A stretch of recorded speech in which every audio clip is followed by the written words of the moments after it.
Tengan todos buenas noches, ¿qué tal? ¿Cómo están? Por aquí un gusto saludarlos. Gracias por asistir. Por aquí tenemos a Jorge. Joel, saludos, ¿cómo están todos por ahí? Ahí ayúdenos en los comentarios a decirnos si suena bien el audio, si se ve bien el video, etcétera, etcétera. Ahí ya llegaron varios, ¿no? Hola, muy buenas noches. Estamos por acá. Buenas noches a todos. Espero que me escuchen bien por ahí todos los muchachos. Muchas gracias por la invitación nuevamente.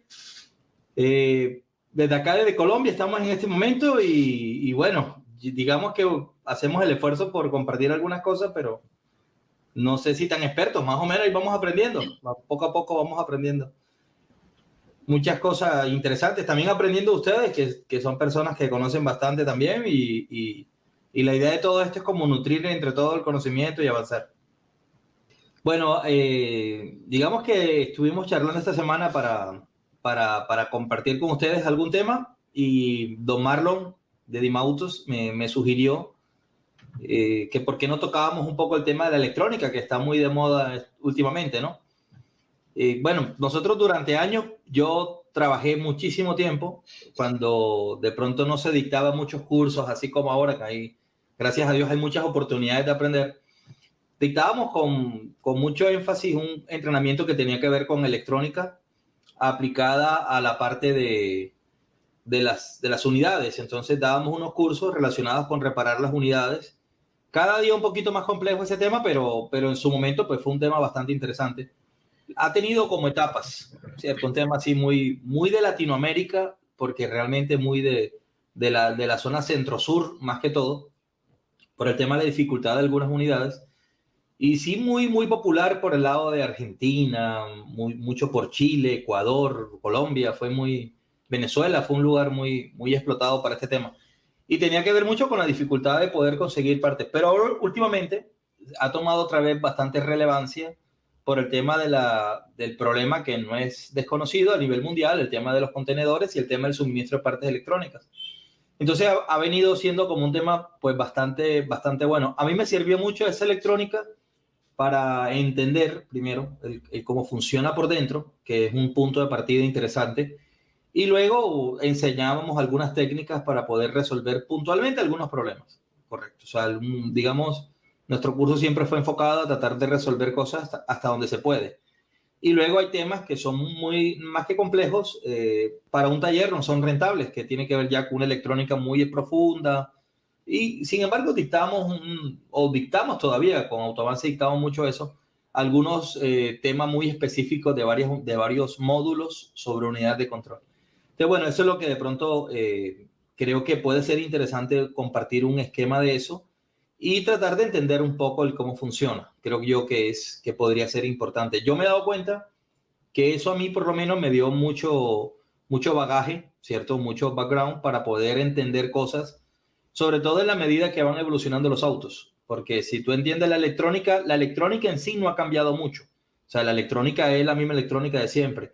Lo que realmente ha cambiado es cómo incorporan esa electrónica en los autos. Porque las cosas que vemos hoy en día realmente pues, son novedosas al punto de vista automotriz, pero no son nada distante de lo que hacía la electrónica hace 10 años. O sea, es decir, son muy interesantes, pero realmente, de alguna manera, digamos que se están incorporando a los autos y es interesante por ese aspecto, pero no es que no estuviese eso puesto hace tiempos. Entonces, muchas veces uno anticipándose un poco a eso, ¿verdad? A mí por lo menos me ha servido mucho para poder entender lo actual. Es decir, cuando vino el auto eléctrico, cuando vino el auto híbrido, cuando vinieron los sistemas Command Rail, todas esas cosas, pues de alguna manera se entendía bien el cómo funcionaba, cómo elevaba el voltaje, el control por corriente, el pick and hold. Ese tipo de cosas, digamos, que ayuda muchísimo a entender. Yo siempre he dicho que esta parte de la electrónica es, aunque no se reparen unidades, que finalmente un taller no tiene por qué reparar unidades realmente, sirve mucho como una base. Te consolida muy bien los conceptos y eso te permite entender luego, cuando uno hace mediciones en el auto, cosas del sistema. Es decir, muchas veces ustedes o nosotros colocamos un scope ahí, un osciloscopio en el auto y vemos una señal y si entendemos un poco desde adentro, pues podemos comprender no solamente el funcionamiento ideal, sino la falla. O sea, ¿a qué se refiere esa falla? ¿Qué es un ruido? ¿Qué es un armónico? ¿Qué es, bueno, las cosas que uno ve en electrónica? Realmente de pronto no meterse tanto a cosas que digo yo a veces que son como tan exotéricas, pero sí entrarle fuerte. Y yo creo que el futuro de los autos pasa por la electrónica, entonces no está de más aprenderla.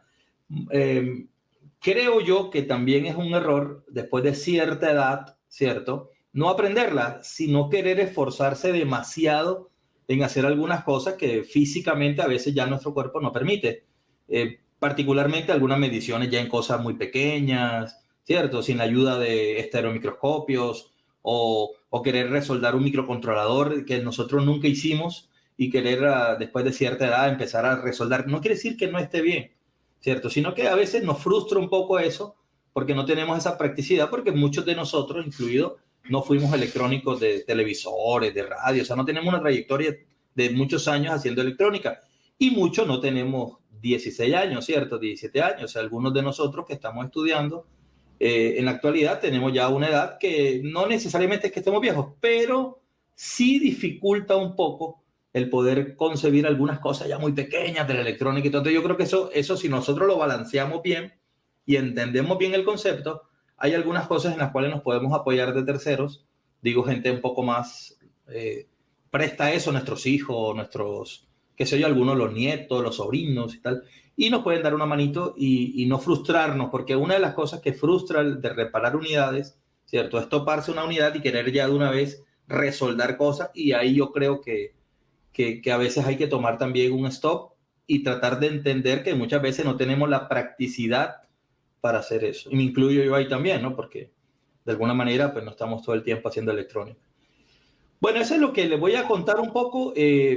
Como siempre, yo no preparo así como un PowerPoint, pero vamos sacando cosas de las experiencias y cosas que tengo ahí guardadas en mi PC y que seguramente viene al caso. Hemos organizado algunos entrenamientos. Esta parte de electrónica en módulos no la tenemos de manera virtual. Realmente es un entrenamiento que hacemos solo presencial. Pero bueno, de alguna forma nos vamos adaptando ahí un poco al cambio y seguramente que vamos a ir incorporando. Ya llevamos, yo por lo menos este curso de electrónica en computadoras, desde la primera vez que lo dictamos puede haber pasado ya unos, estamos 2022, no sé, unos 15, 16 años, 2, 3, 14 años, no sé. Y sin mentirles, si lo hemos dictado, bueno, no sé, sería un número atrevido decirle cuántas horas habremos hecho este curso, pero yo calculo que este curso lo habré dictado más de unas 1000 veces, o si no es más. Realmente fueron muchos años haciendo este curso, muchísimas veces, ¿cierto? De alguna forma en shots, completo, módulo 1, módulo 2, fueron muchos años haciendo este curso. Entonces, de alguna manera, sí ahí tenemos muchas cosas recogidas. Pero en la actualidad, realmente la electrónica ha cambiado mucho el punto de vista de reparación y ha volcado un poco más hacia otros temas, pero la electrónica sigue siendo importante. Cuando uno mira las señales, ustedes que son mucho de medir, yo también algunas cositas, ¿no? Pero ahí me les quito el sombrero a ustedes con las mediciones seguramente. Uno cuando mide fuera de la unidad, ¿cierto? Uno tiene un concepto de medición que es un tanto diferente a lo que mide dentro de la unidad, porque hay una etapa que no está midiendo, que es la etapa de filtrado, ¿cierto? Que se llama acondicionamiento de señal. Muchas veces cuando tú entiendes lo del acondicionamiento de señal, que son filtros low pass, high pass, todas esas cosas que están dentro del módulo, tú entiendes mejor el tema de las interferencias. Porque por eso cuando a veces dicen, no, pero esta señal es una interferencia, y tú entendiéndolo de adentro, tú sabes que eso no es una interferencia, porque eso va a estar filtrado en la primera etapa de la unidad de control. En cambio hay otro tipo de señal que sí está midiendo, que no parece que fuese interferencia, pero tú sí sabes que eso no lo va a filtrar la unidad de control. Por lo menos ahí hay una gran diferencia de cuando uno mide afuera, de cuando mide dentro de la unidad, si entiendes bien esa primera etapa, que es por donde entran todas las señales, porque justamente ustedes muchas veces, una vez tiene un auto que está funcionando bien, le pones el osciloscopio y una cantidad de cosas, y dicen, pero esto tiene un ruido enorme, pero el auto no tiene falla. Sí, pero ¿cómo es posible que no tenga falla? Si yo he visto otros autos que con menos ruido fallan, ¿cierto? Porque normalmente el concepto ese de la interferencia nosotros lo evaluamos fuera de, no entendemos todos, yo a veces no comprendo eso, adentro, cómo se comportaría esa misma señal. Entonces, bueno, de ese estilo hay muchas cosas que hay que entender. ¿Okay? Ese es un muy buen tema, la verdad. Es interesante, pero tampoco hay que meterse tan loco en eso porque de eso ya se encarga la unidad, sí, es cierto. Es decir, y aparte este negocio ha pasado por muchos baches. uno de los baches, por ejemplo, fue una época entre el 2008, 2006, 2007, 2008, que las unidades comenzaron a traer una arquitectura que se llama híbrida, ¿cierto? Hybrid Circuit, que no tiene nada que ver con los autos híbridos, sino es una electrónica muy particular, muy parecida a la electrónica de los celulares, ¿cierto? Que realmente tiene un objetivo bastante importante y es resumir espacio, o sea, hacer cosas más chicas y todo. De alguna forma los autos tienen un tema y es el power, o sea, la potencia que el auto tiene en cuanto a componentes, no es tan fácil disiparla. Entonces, no es tan fácil concebir una unidad de control de auto muy parecida a la electrónica que se utiliza, por ejemplo, en un celular, porque de alguna manera las corrientes, todo lo que es potencia, es decir, una bobina encendida de encendido, por más que cambie, pues siempre va a manejar unos watts que es difícil de disipar, o sea, no necesitas espacio para poder transferir calor. Entonces, la electrónica del auto trató de migrar y ahí se puso rudo este tema de la electrónica en los módulos, porque son cosas realmente muy difíciles de reparar. Y luego ya realmente como que no aplicó, no funcionó y comenzó de vuelta a convertirse otra vez en la tradicional electrónica de tarjetas grandes y todo este tema. Y bueno, digamos que afortunadamente para nosotros que estábamos en ese rubro, siguió más o menos igual a como venía en la década pasada. Entonces, sí ha tenido muchas etapas.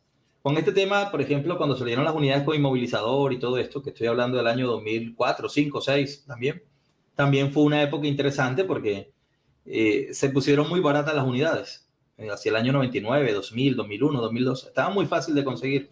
Pero cuando sale lo del inmovilizador en forma, que comienzan autos, Volkswagen, esas cosas a traer inmovilizadores, ya otra vez se comenzó a poner difícil en la unidad porque estaba el tema del inmovilizador. Hoy en día hay una cantidad de cosas, ¿cierto? Para que se inmoviliza, que le programa, que todas las cosas que vemos. Pero bueno, lleven esto a 12, 14 años atrás, eso no existía, no estaba YouTube, por ejemplo. Entonces, ya partiendo de ahí, era otro mundo, era muy diferente. Pero cada etapa tiene su cosa interesante, muy interesante. Sí, la electrónica tiene un vector positivo y tiene un vector negativo, ¿correcto? El lado negativo, ¿verdad? Nosotros lo podemos clasificar como en dos partes. Un lado donde se maneja datos o señales, ¿cierto? Cosas que consumen poca corriente, pero que tienen que tener cierta estabilidad electrónica. Es decir, las señales no pueden ser, muy cambiantes, porque hay circuitos comparadores o circuitos amplificadores que podrían tomar esa diferencia como un pulso, por ejemplo. Esa parte nosotros le podríamos llamar como reference low, ¿cierto? Una referencia baja de un circuito. Es lo que determina en un circuito el bajo y el alto. El alto es un voltaje alto, 12 voltios, por ejemplo, 5 voltios, y el bajo se supone que es 0 voltios. A eso nosotros le podemos llamar referencia. Y hay una parte en la electrónica, hay varias partes, pero hay una parte en la electrónica que es la parte de potencia. Cuando nosotros hablamos de potencia, son cosas que consumen energía de una manera importante, por lo tanto, tienden a poner inestables los ceros, ¿correcto? Entonces, la parte de referencia baja usualmente se utiliza con referencia al módulo de control para que el procesador de la unidad tenga la posibilidad de poder generar pulsos, ¿cierto? Cuadraditos, que son TTL, pulsitos, que llegan hasta un transistor y lo activan sin mayor problema. Pero la bobina de encendido toma negativo para sacar su primario de un lugar donde maneja 14, 15 amperios. Si colocasen el lado negativo de esa bobina de potencia al mismo lado de la referencia del módulo, pues las señales no serían tan perfectas como la necesitaría tanto el transistor que está dentro de la bobina como el circuito que lo envía desde la unidad de control. Entonces, por eso normalmente las cosas que manejan power, potencia, tienen unas señales de referencia bajas y tienen unas señales de negativo ground, que es como decir potencia. ¿Ok? Es como que la tierra del arranque es una tierra independiente, como la tierra del alternador. Muchas veces le colocan unas tierras especiales, la batería tiene su propia tierra. O sea, no la hacen pasar por los mismos cablecitos delgaditos de la unidad de control. Entonces, por eso muchas veces la unidad de control tiene, y por eso los sensores tienen tierra. Si no, los sensores tomarían tierra desde el negativo del chasis, sería más fácil, ¿cierto? Pero los sensores manejan una referencia baja, igual que las bobinas de encendido tienen una referencia baja. Pero alguien me podría discutir, profe, pero eso es mentira, porque yo he tomado los dos cables y los he unido y ha funcionado bien. Sí, en tu caso funcionó bien, pero tú no eres el diseñador del auto y no tienes que garantizar que miles de autos funcionen bien. Correcto, tú garantizaste que ese funciona bien, pero ya entras dentro de un error de diseño. Entonces, ahí en esa posibilidad sí se encuentran algunos autos que no quedan bien. ¿Cierto? El que te quede bien a ti por alguna de estas maniobras que muchas veces haces, a veces desafiando un poquito a la electrónica, no quiere decir que funcionaría bien para todos los autos y en todos los momentos. Recuerda que cuando un fabricante diseña un auto, tiene que funcionar bien desde el momento que lo fabrica hasta el momento que lo chatarrizan, que lo hacen John, o que lo largan, ¿cierto? O sea, todos esos años tienen que funcionar perfecto. Muchas veces nosotros hacemos cosas en electrónica que funcionan bien en el momento que las hacemos, pero no le hacemos un seguimiento a eso que hicimos. Después de los años, el tipo posiblemente queme las bobinas o se queme un módulo, bueno, cualquier tipo de suerte que tenga ese invento que no hicimos tampoco también, ¿ok? Bueno, muy bien. Bueno, yo creo que ahí se entendió un poco la explicación. De todas formas, ahorita con la pizarrita lo voy a tratar de hacer. No sé si tienen alguna otra preguntita antes de empezar. Y le digo esto porque en algún momento de mi trabajo trabajamos en una planta donde fabrican autos, ¿cierto? Y hablando con ingenieros que hacen los autos, ¿cierto? No, yo no hago auto ni mucho menos, pero sí tengo varios amigos que trabajan en plantas donde fabrican el auto y han estado en cuarto de ingeniería donde discuten acerca de temas como ese que usted me está diciendo, ¿cierto? Lo que nosotros vemos en el escáner no es necesariamente lo que realmente sucede exactamente en el proceso del auto. Lo que nosotros vemos en el escáner es una visualización para carácter técnico, es decir, la forma más fácil de plantearle al técnico el entendimiento del proceso mecatrónico, por así decirlo, que ocurre. No es tan fácil explicarle al técnico, no porque no tenga capacidad, sino por el entorno en el cual se encuentra el técnico, la formación que tiene el técnico. No necesariamente el técnico tiene que tener todos esos conocimientos, ese background que tienen los ingenieros para esos temas, ¿cierto? Y muchas veces el escáner lo que tiene que buscar la manera es de plantear una alternativa para que ese técnico pueda ver en ese escáner algo que le visualice una falla mecánica en el motor. Y tiene que ver mucho con eso que usted está diciendo. Y está asociado al nivel de entrenamiento de ese dealer, de esa marca. Y hay marcas que están más desarrolladas en eso y otras marcas que están menos desarrolladas en eso. Entonces, no es tanto como que por qué en el escáner los dos van para arriba, aunque eléctricamente van uno para arriba y uno para abajo. Es como ese fabricante le explica a ese técnico diagnosticar esa pieza para poder determinar si está buena o está mala. Por eso muchos fabricantes no tienen dentro de sus planes el que el técnico utilice un osciloscopio, ¿cierto? Y no es que no sirva el osciloscopio, es genial el osciloscopio, pero es que cuesta más trabajo hacer que el técnico de ese dealer aprenda a manejar el osciloscopio que el número de piezas que ellos podrían cambiar por el no saber usar el osciloscopio. Entonces ellos dicen, bueno, se lo digo, pero lo dicen porque sí lo he escuchado, ¿no? Dentro del dealer. Entonces muchas veces piensan, es decir, mejor es tener más retornoso de alguna manera procesos no bien desarrollados y asumimos eso como una garantía que ponernos a enseñarle a esta cantidad de técnicos dentro del dealer cómo medir con un osciloscopio, cómo usar los probadores que ustedes utilizan.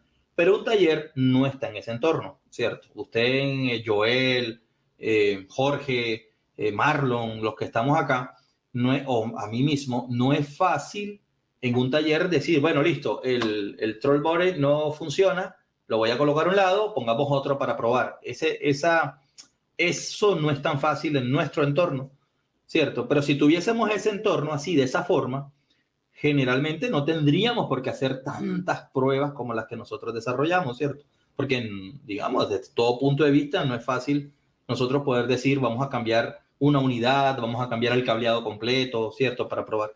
Y ese es el entorno que hasta cierto punto se ha tenido en el dealer. Y bueno, esa es la forma de trabajar de ellos desde toda la vida. O sea, no, aunque sí cada día se meten un poco más con las cosas, en la parte real el dealer no siempre se mete con esto, porque muchas veces le queda más fácil el cambiar que enseñarle al técnico a hacer el proceso más exhaustivo, entre otras cosas, porque tampoco le conviene al dealer que el técnico piense tanto. Una vez que el técnico piensa mucho, a veces el técnico también opta por hacer sus emprendimientos y demás.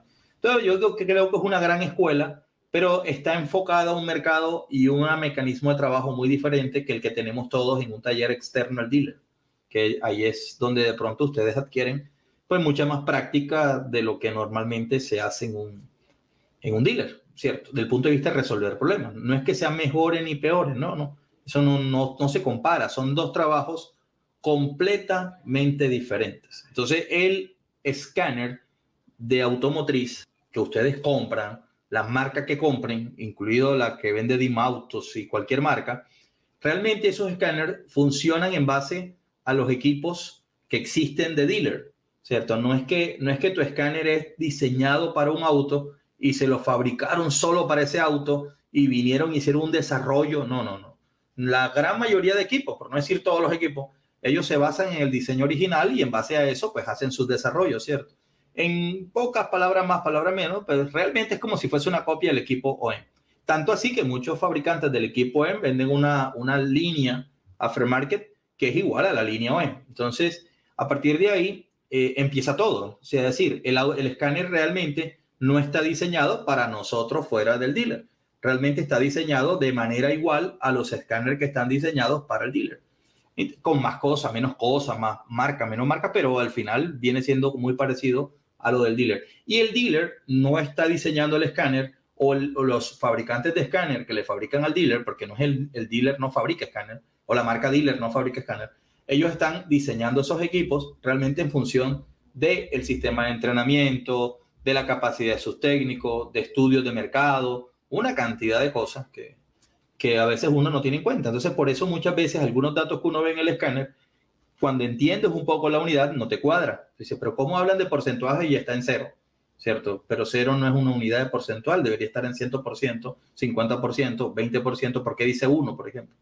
Pero es una manera luego asociada a el entrenamiento. El entrenamiento que surge dentro de la marca de en sí, ¿cierto? Lo que ellos le dan en capacitación. Como lo que usted me preguntaba ayer, que me preguntaba don Marlon, mire, pero ¿por qué dice 100K, 50K, 60K? Bueno, porque en esa época se hablaba de la capacidad de la memoria, ¿cierto? Y 1024 KB, ¿cierto? Era 1 mega. Entonces, bueno, los autos venían hasta 1 mega, era el auto de mayor capacidad.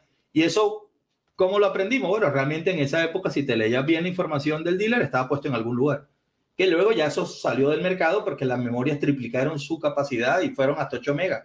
Pero en una época, esas camionetas, cuando tú las programabas, tenías que tener en cuenta esa capacidad porque si no, no le entraba la información del boletín que le querían montar. Pero bueno, digamos que hay mucho por discutir ahí. Yo creo que esa es una respuesta. No sé si tengan otra más y empezamos de pronto y les explico un par de cosas chéveres que creo que les puede gustar.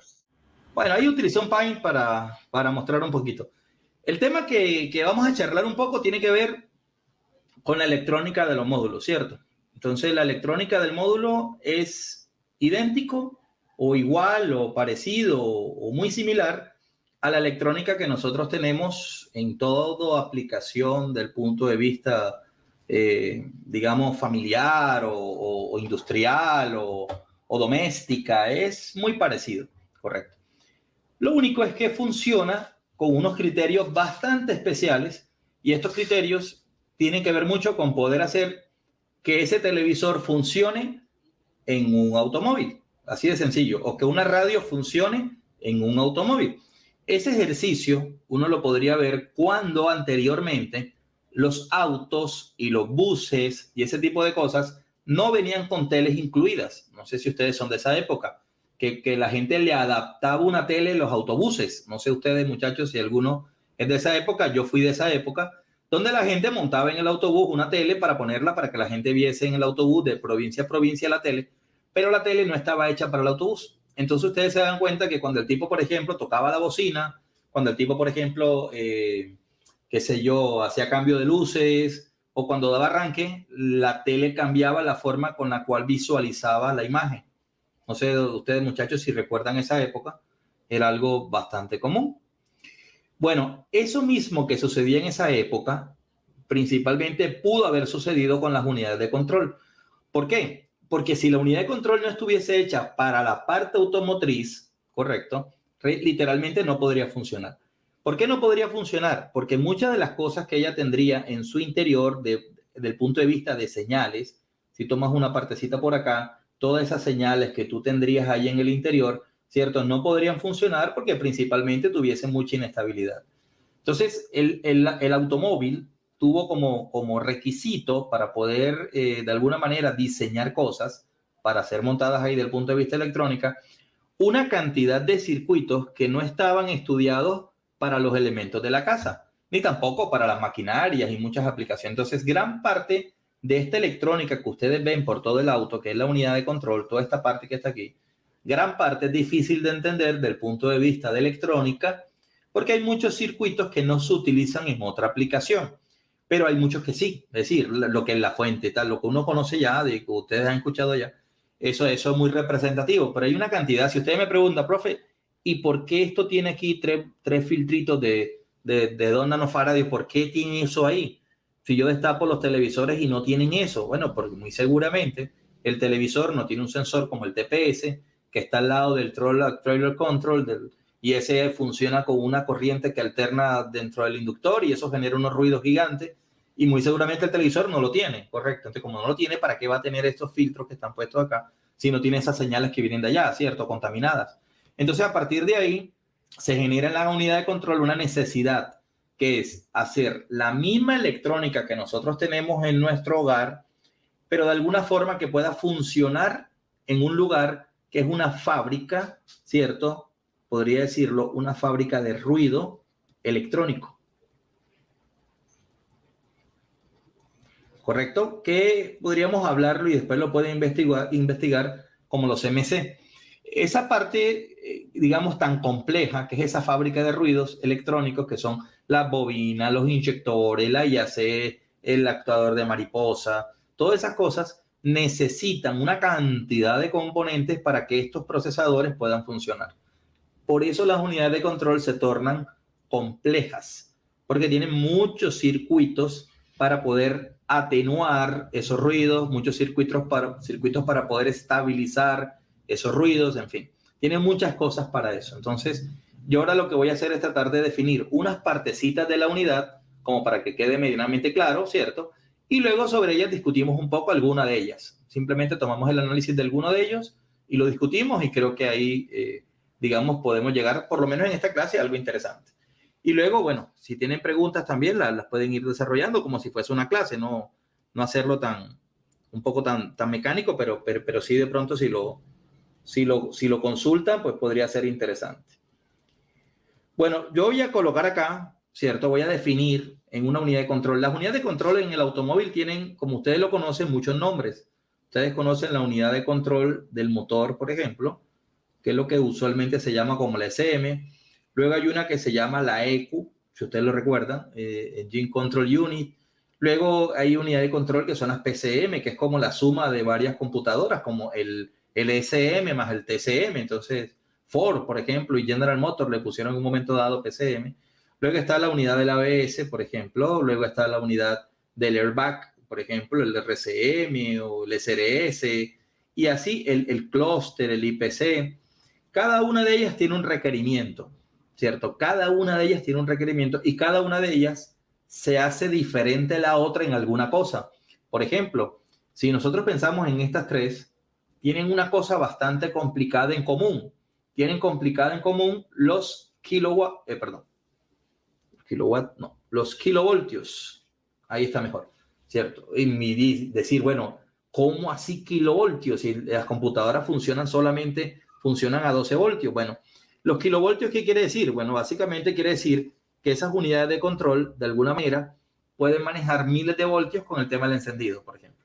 Eso es algo bastante complicado de manejar, porque un DVD no maneja kilovoltios, por ejemplo, pero unos televisores sí manejaron kilovoltios. Entonces, de ahí salió mucha la tecnología que empezaron a utilizar en los circuitos que acoplan esos kilovoltios, ¿verdad?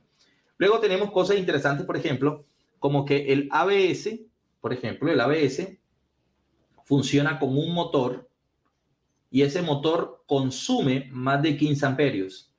Es una cosa bien particular, porque el SM no lo hace, por ejemplo. Usted me podría decir, sí, la bobina encendida consume 17 amperios. Sí, pero lo consume en 5 milésimas de segundo.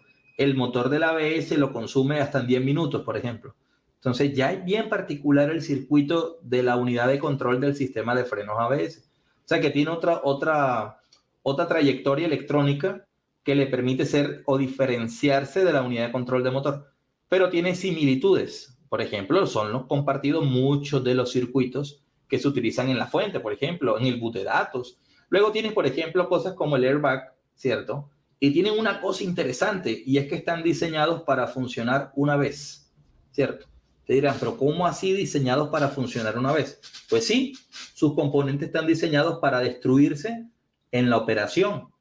Por eso muchas veces el fabricante opta por decir, cuando existe un proceso de colisión, deberías cambiar la unidad de control y generan ese código famoso. Y listo, dice, pero ¿por qué lo hacen así? Bueno, porque es bien difícil cortocircuitar una bobina, que es el módulo del airbag, ¿cierto? O el coil del airbag, cortocircuitarlo y que no se arruinen los transistores, por ejemplo. Entonces, bueno, como es tan difícil, lo más fácil realmente es diseñarlo para que funcione una sola vez y que el tipo lo cambie, hacerlo económico y, bueno, y listo. Y luego hay muchas cosas. Y por ejemplo, cosas como el tablero son bastante especiales. ¿Por qué? Porque tienen unos controles de elementos como los LEDs, que tienen una operación muy particular y tienen unos pequeños motores, realmente, que son los sender, o los motores, correcto, los motorcitos de los clústeres, que tienen una electrónica bastante particular. Entonces, los tableros son bastante diferentes en cuanto a algunos componentes con respecto al SM, por ejemplo. Un tablero, si tú le colocas a manejar kilowatts desde adentro, kilovoltios, perdón, desde adentro, pues lo más seguro es que no funcione bien el tablero. Esas agujas se volverían locas, ¿cierto? Pero el SM, en cambio, sí tiene ese circuito de protección. Pero un SM, si tú lo colocas a tener dentro control de sender que funcionan en alterna, muchos de ellos, o por lo menos por modulación, también sería bien difícil tener al lado de un procesador, tener esto. Entonces, de alguna manera, cada unidad de control está diseñada bajo un criterio propio que ni siquiera cambia tanto de marca, porque de alguna manera los fabricantes de unidades de control son realmente contados para el número de marcas que existen. Si tú tienes 50 marcas de autos, no tienes 50 marcas de fabricantes de módulos. Realmente tienes menos marcas de fabricantes de módulos. Se cuentan con la mano, por ejemplo. Pero si vas a encontrar dentro de ese auto, ¿verdad?, varios proveedores de electrónica. Y ahí, porque hay proveedores que se especializan en diseñar circuitos para tableros. Otros proveedores se especializan en diseñar circuitos para, por ejemplo, airbag. Otros proveedores se especializan para hacer cosas como el SM. Bueno, y hay proveedores como Bosch que hace todo. Entonces, bueno, tienen electrónica y cuartos de diseño donde hacen de todo. Pero bueno, de alguna manera, el auto vendría diseñado para cada una de las cosas que están puestas por ahí. Ahora, si nosotros vamos a una unidad de control, yo acá voy a tomar el ejemplo muy sencillo, ¿cierto?, de una unidad de control de un vehículo.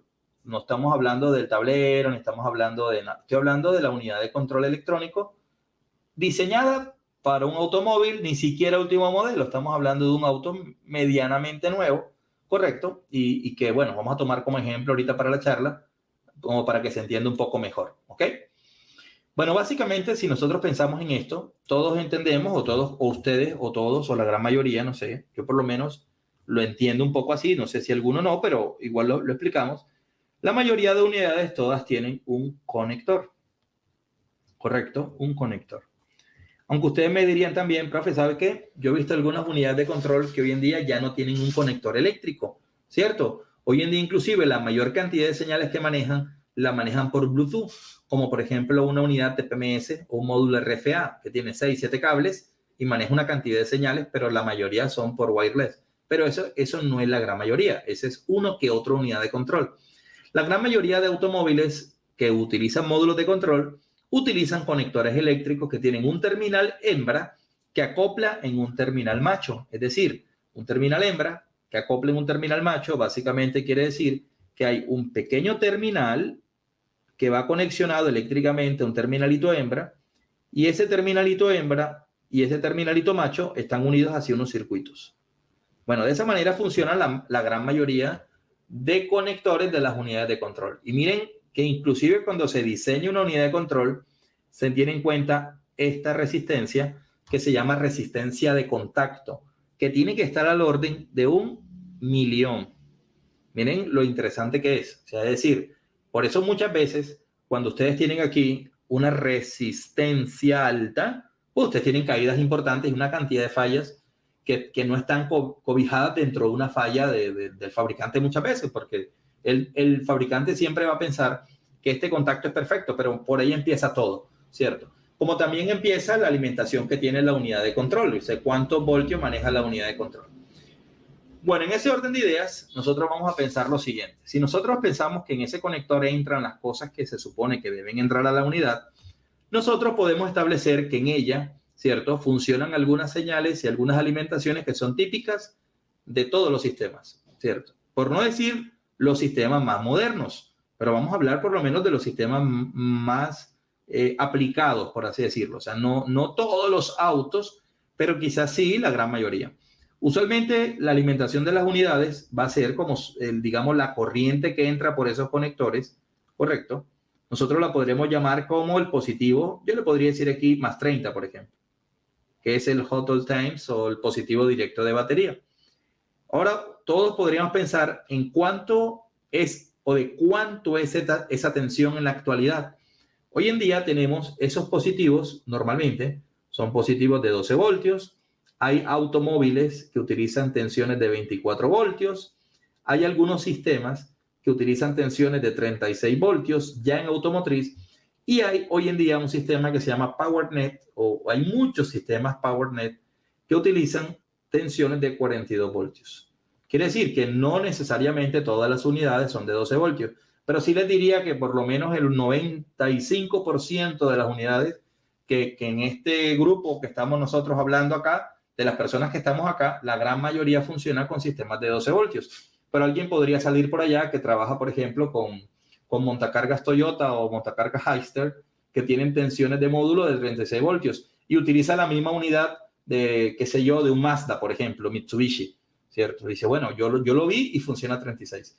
O alguien podría ir allá a la unidad de control de un mild hybrid, por ejemplo, una Dodge, y va a la unidad de control de eso y tiene 42 voltios de power supply, entonces de alimentación. Entonces, bueno, dice, ok, ese sistema es diferente. Pero la gran mayoría de automóviles podríamos hablar que funcionan a 12 voltios. Pero no es lo único que entra, ¿cierto? A las unidades de control también les ingresa, acá, les ingresa una cosa que se llama más 15. Entonces, ¿qué es más 15? Es lo que nosotros conocemos como el positivo de ignición, ¿cierto? El positivo en run y en start, listo. Ese es como el más 15 que nosotros tenemos.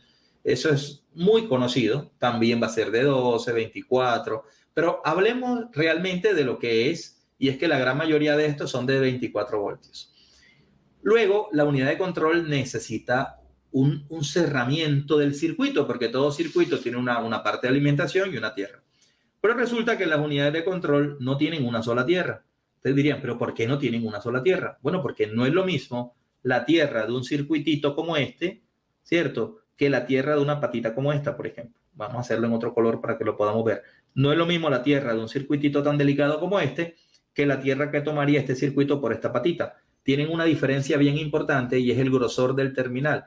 Entonces, existen dentro de la tarjeta, aunque ellas se intercomunican, porque realmente todas se intercomunican, la gran mayoría, existen diferentes niveles de tierra. Algo que no es tan fácil explicar en una charla por acá, no porque no se pueda, sino simplemente porque tomaría bastante tiempo, ¿verdad? Pero normalmente yo les podría hablar de dos, aunque son realmente hasta 4 tipos de niveles de tierra. Yo les podría hablar acá, vamos a hacerlo en otro colorcito, por aquí, tenemos un negro. Yo les podría hablar de algo así como un ground, y lo podríamos llamar digital, ¿cierto? Y otro ground, y lo podríamos llamar como un ground de potencia, ¿cierto? ¿Qué significa? Que hay como una tierra para algunos circuitos y otra tierra para otros circuitos. Y ustedes me dicen, profe, esto es mentira, porque cuando yo voy a la computadora, en la famosa pacha que dijo Joel, ¿cierto? Y yo busco la tierra del ST, el sensor de temperatura, y la comparo con la tierra de la computadora, cuando yo coloco el multímetro, yo mido aquí y acá continuidad y ambas me dan tierra, profe. Eso quiere decir que son las mismas tierras. Pero yo le digo, realmente no son las mismas tierras, porque la pista dentro de la computadora para este terminal es una pista grosa, mientras que la pista para este componente es una pista fina. Y habrán circuitos que se basan en esta tierra grande para tomar la potencia y habrán otros circuitos que se basan en esta tierra delgadita para la verificación de las señales. Entonces, quiere decir que no son las mismas tierras, aunque den continuidad, ¿cierto? A eso me refiero yo con esto. Las unidades de control no tienen fusibles, ¿cierto? O sea, no hay fusibles dentro. Hay raras excepciones. Por ejemplo, algunos tableros cuentan con fusibles. Algunas unidades de control de elementos que sean diseñados para el refurbish, ¿cierto? O para el reman, pueden tener algún tipo de fusibles. Indiscutiblemente, las unidades de control de alta potencia, como los vehículos híbridos y eléctricos, realmente muchas de ellas, la gran mayoría, cuentan con fusibles por la magnitud de las potencias que utilizan. Estamos hablando ya de kilowatts, entonces eso es una potencia bastante importante. Pero para lo que estamos charlando ahorita, que es una potencia, no digamos tan alta, ¿cierto? Pero por lo menos mayor a 50, 60 watts, que es mediana, muy chica, nosotros ahí vamos a pensar que la mayoría funciona de la misma forma. Entonces, hasta ahora hemos planteado que una unidad de control tiene positivo directo, tiene un positivo de ignición y tiene unos cerramientos de circuito. Después ustedes me dirían, no, pero también yo tendría unas alimentaciones que vienen de relevador. Está bien, seguramente habrán algunas alimentaciones que vienen de relevador, las voy a colocar como más B, ¿cierto? O sea, que reciben más 15 y luego activo un relé y reciben más B. Y hay otras unidades que ya no tienen más 15 y más B, sino que tienen solo positivo de batería y reciben la activación por bus de datos. Ah, ok, buenísimo. Entonces, esas unidades utilizan una señal que se llama wake up, por ejemplo. Wake up, por ejemplo, un módulo sunroof. Tú vas a las corrientes y tienes solamente positivo y negativo. ¿Y cómo hace para saber que está en contacto? Ah, bueno, por el bus de datos tiene una función que se llama wake up, o pueden tener un cablecito dedicado para hacer las veces de wake up. Entonces, bueno, digamos que de esa forma se empieza a energizar la unidad de control. ¿Pero por dónde lo hace? Lo hace por los terminales, como estos terminales que ustedes están viendo por acá, de cada uno de los pines. Ahora, ahí, aunque yo sé que todos ustedes lo saben, porque acá son todos técnicos, no hay un estándar. Es decir, no es como, si tú en electrónica dices un terminal DB15, ¿cierto? O un DB9 para los videobin, para esas cosas, tú dices, ok, listo, un DB15, ya tú sabes cuánto es el diámetro del terminal, ya tú sabes. Acá en automotriz no existe un estándar multimarca. Me atrevería a decir que es bien difícil denominarlo al interior de una marca para técnico. Es decir, de pronto al nivel de ingeniería puede que sí, pero al nivel técnico, en el manual no hay un estándar para nada. Entonces es posible que encontremos un conector que es redondo, encontremos un conector que es triangular, encontremos un conector que es cuadrado. Sin embargo, como los fabricantes de los conectores son un grupo de fabricantes, ¿cierto? Tyco y demás, normalmente ellos van haciendo como su propio estándar de conector. Entonces, varias marcas se asemeja muchísimo la estructura del conector, pero las corrientes y las tierras que van por ellas, no, esas sí no son iguales. Esas sí son muy, digamos, muy de cada marca. ¿Ok? Bueno, ahora, si nosotros tomamos esa unidad que entra a las corrientes y la dividimos por partes internas, puede ser más para unas, menos para otras, ¿cierto? No necesariamente nosotros vamos a encontrar todas las unidades igual, porque el diseño de una tarjeta no es fácil. El diseño de una tarjeta depende de la temperatura que soporta, de dónde va a ir la tarjeta, de la vibración a la cual es sometida, de la aplicabilidad, de qué tanto tiene que protegerse en una colisión, qué tan poco importa que sufra en una colisión, qué tan poco importa si el auto supera o no supera vadeo, por ejemplo, cuando llueve, qué tanto efecto electromagnético externo tiene que soportar, no es tan prioritario, menos prioritario, qué tan importante es para algún mercado el que no esté expuesta al que alguien se la lleve. Entonces, cada fabricante tiene, digamos, un diseño muy de su auto.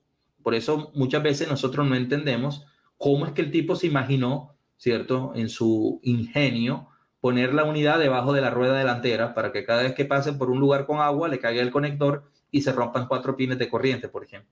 Dice, pero qué gente tan poco estudiada, ¿no? Créame que en el entorno que él lo diseñó, tuvieron eso en cuenta. Lo que sucede es que quizás lo que no tuvieron en cuenta es que el tipo iba a durar 15 años con el auto, por ejemplo. Entonces, no, seguramente en 3 años no importa, porque en 4 años, para el mercado que lo diseñaron. Entonces tú dices, bueno, ¿y pero qué el auto que llegó para nosotros, que el tipo sí dura en Colombia 10 años con un auto, ¿por qué no lo tuvieron en cuenta?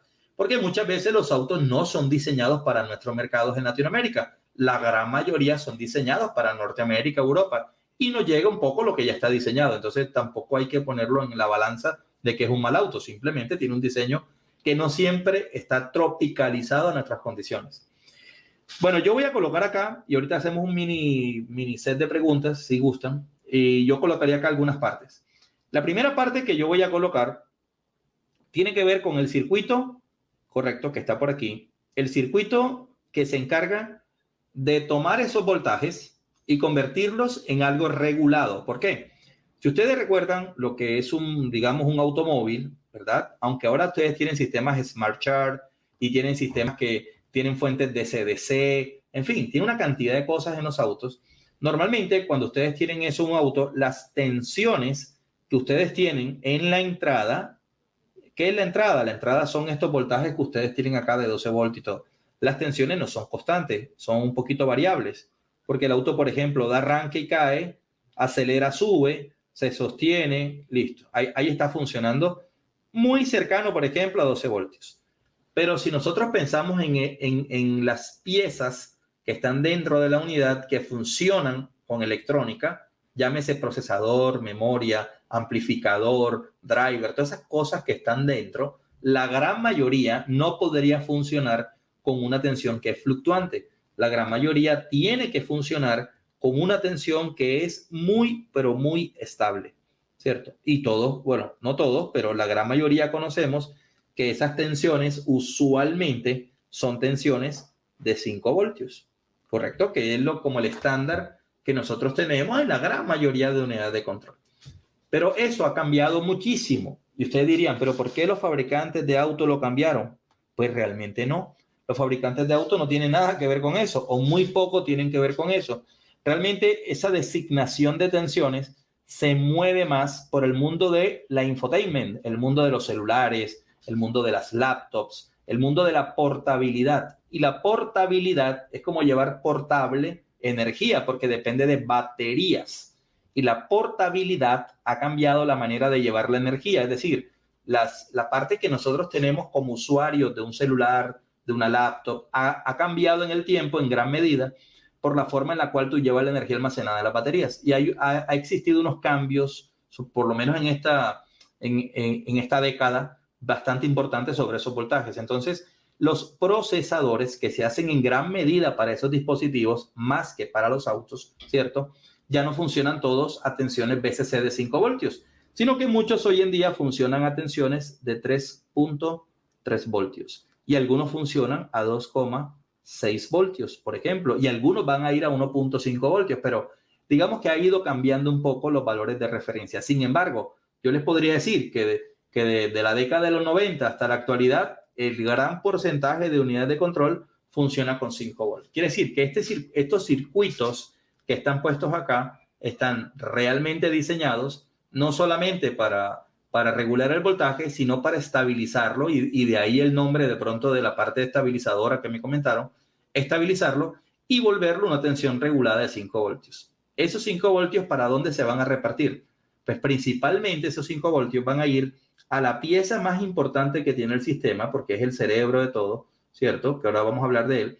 Pero también es posible que se deriven mediante ese u otros circuitos al exterior. O sea, que es posible que salgan por aquí y vaya lo que comúnmente nosotros conocemos como el voltaje referencial que mueve los sensores, ¿correcto? Voltaje referencial.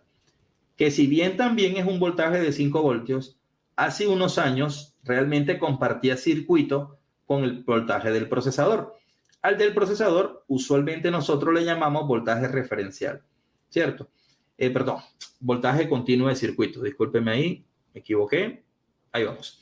Voltaje continuo de circuito, que ese es el 5 voltios. Pero en la actualidad, las unidades no comparten el voltaje referencial de los sensores, en su gran mayoría, con el voltaje de alimentación del procesador. Son como quien dice dos voltajes independientes, aunque ambos voltajes son de 5 voltios y estos también son de 5 voltios.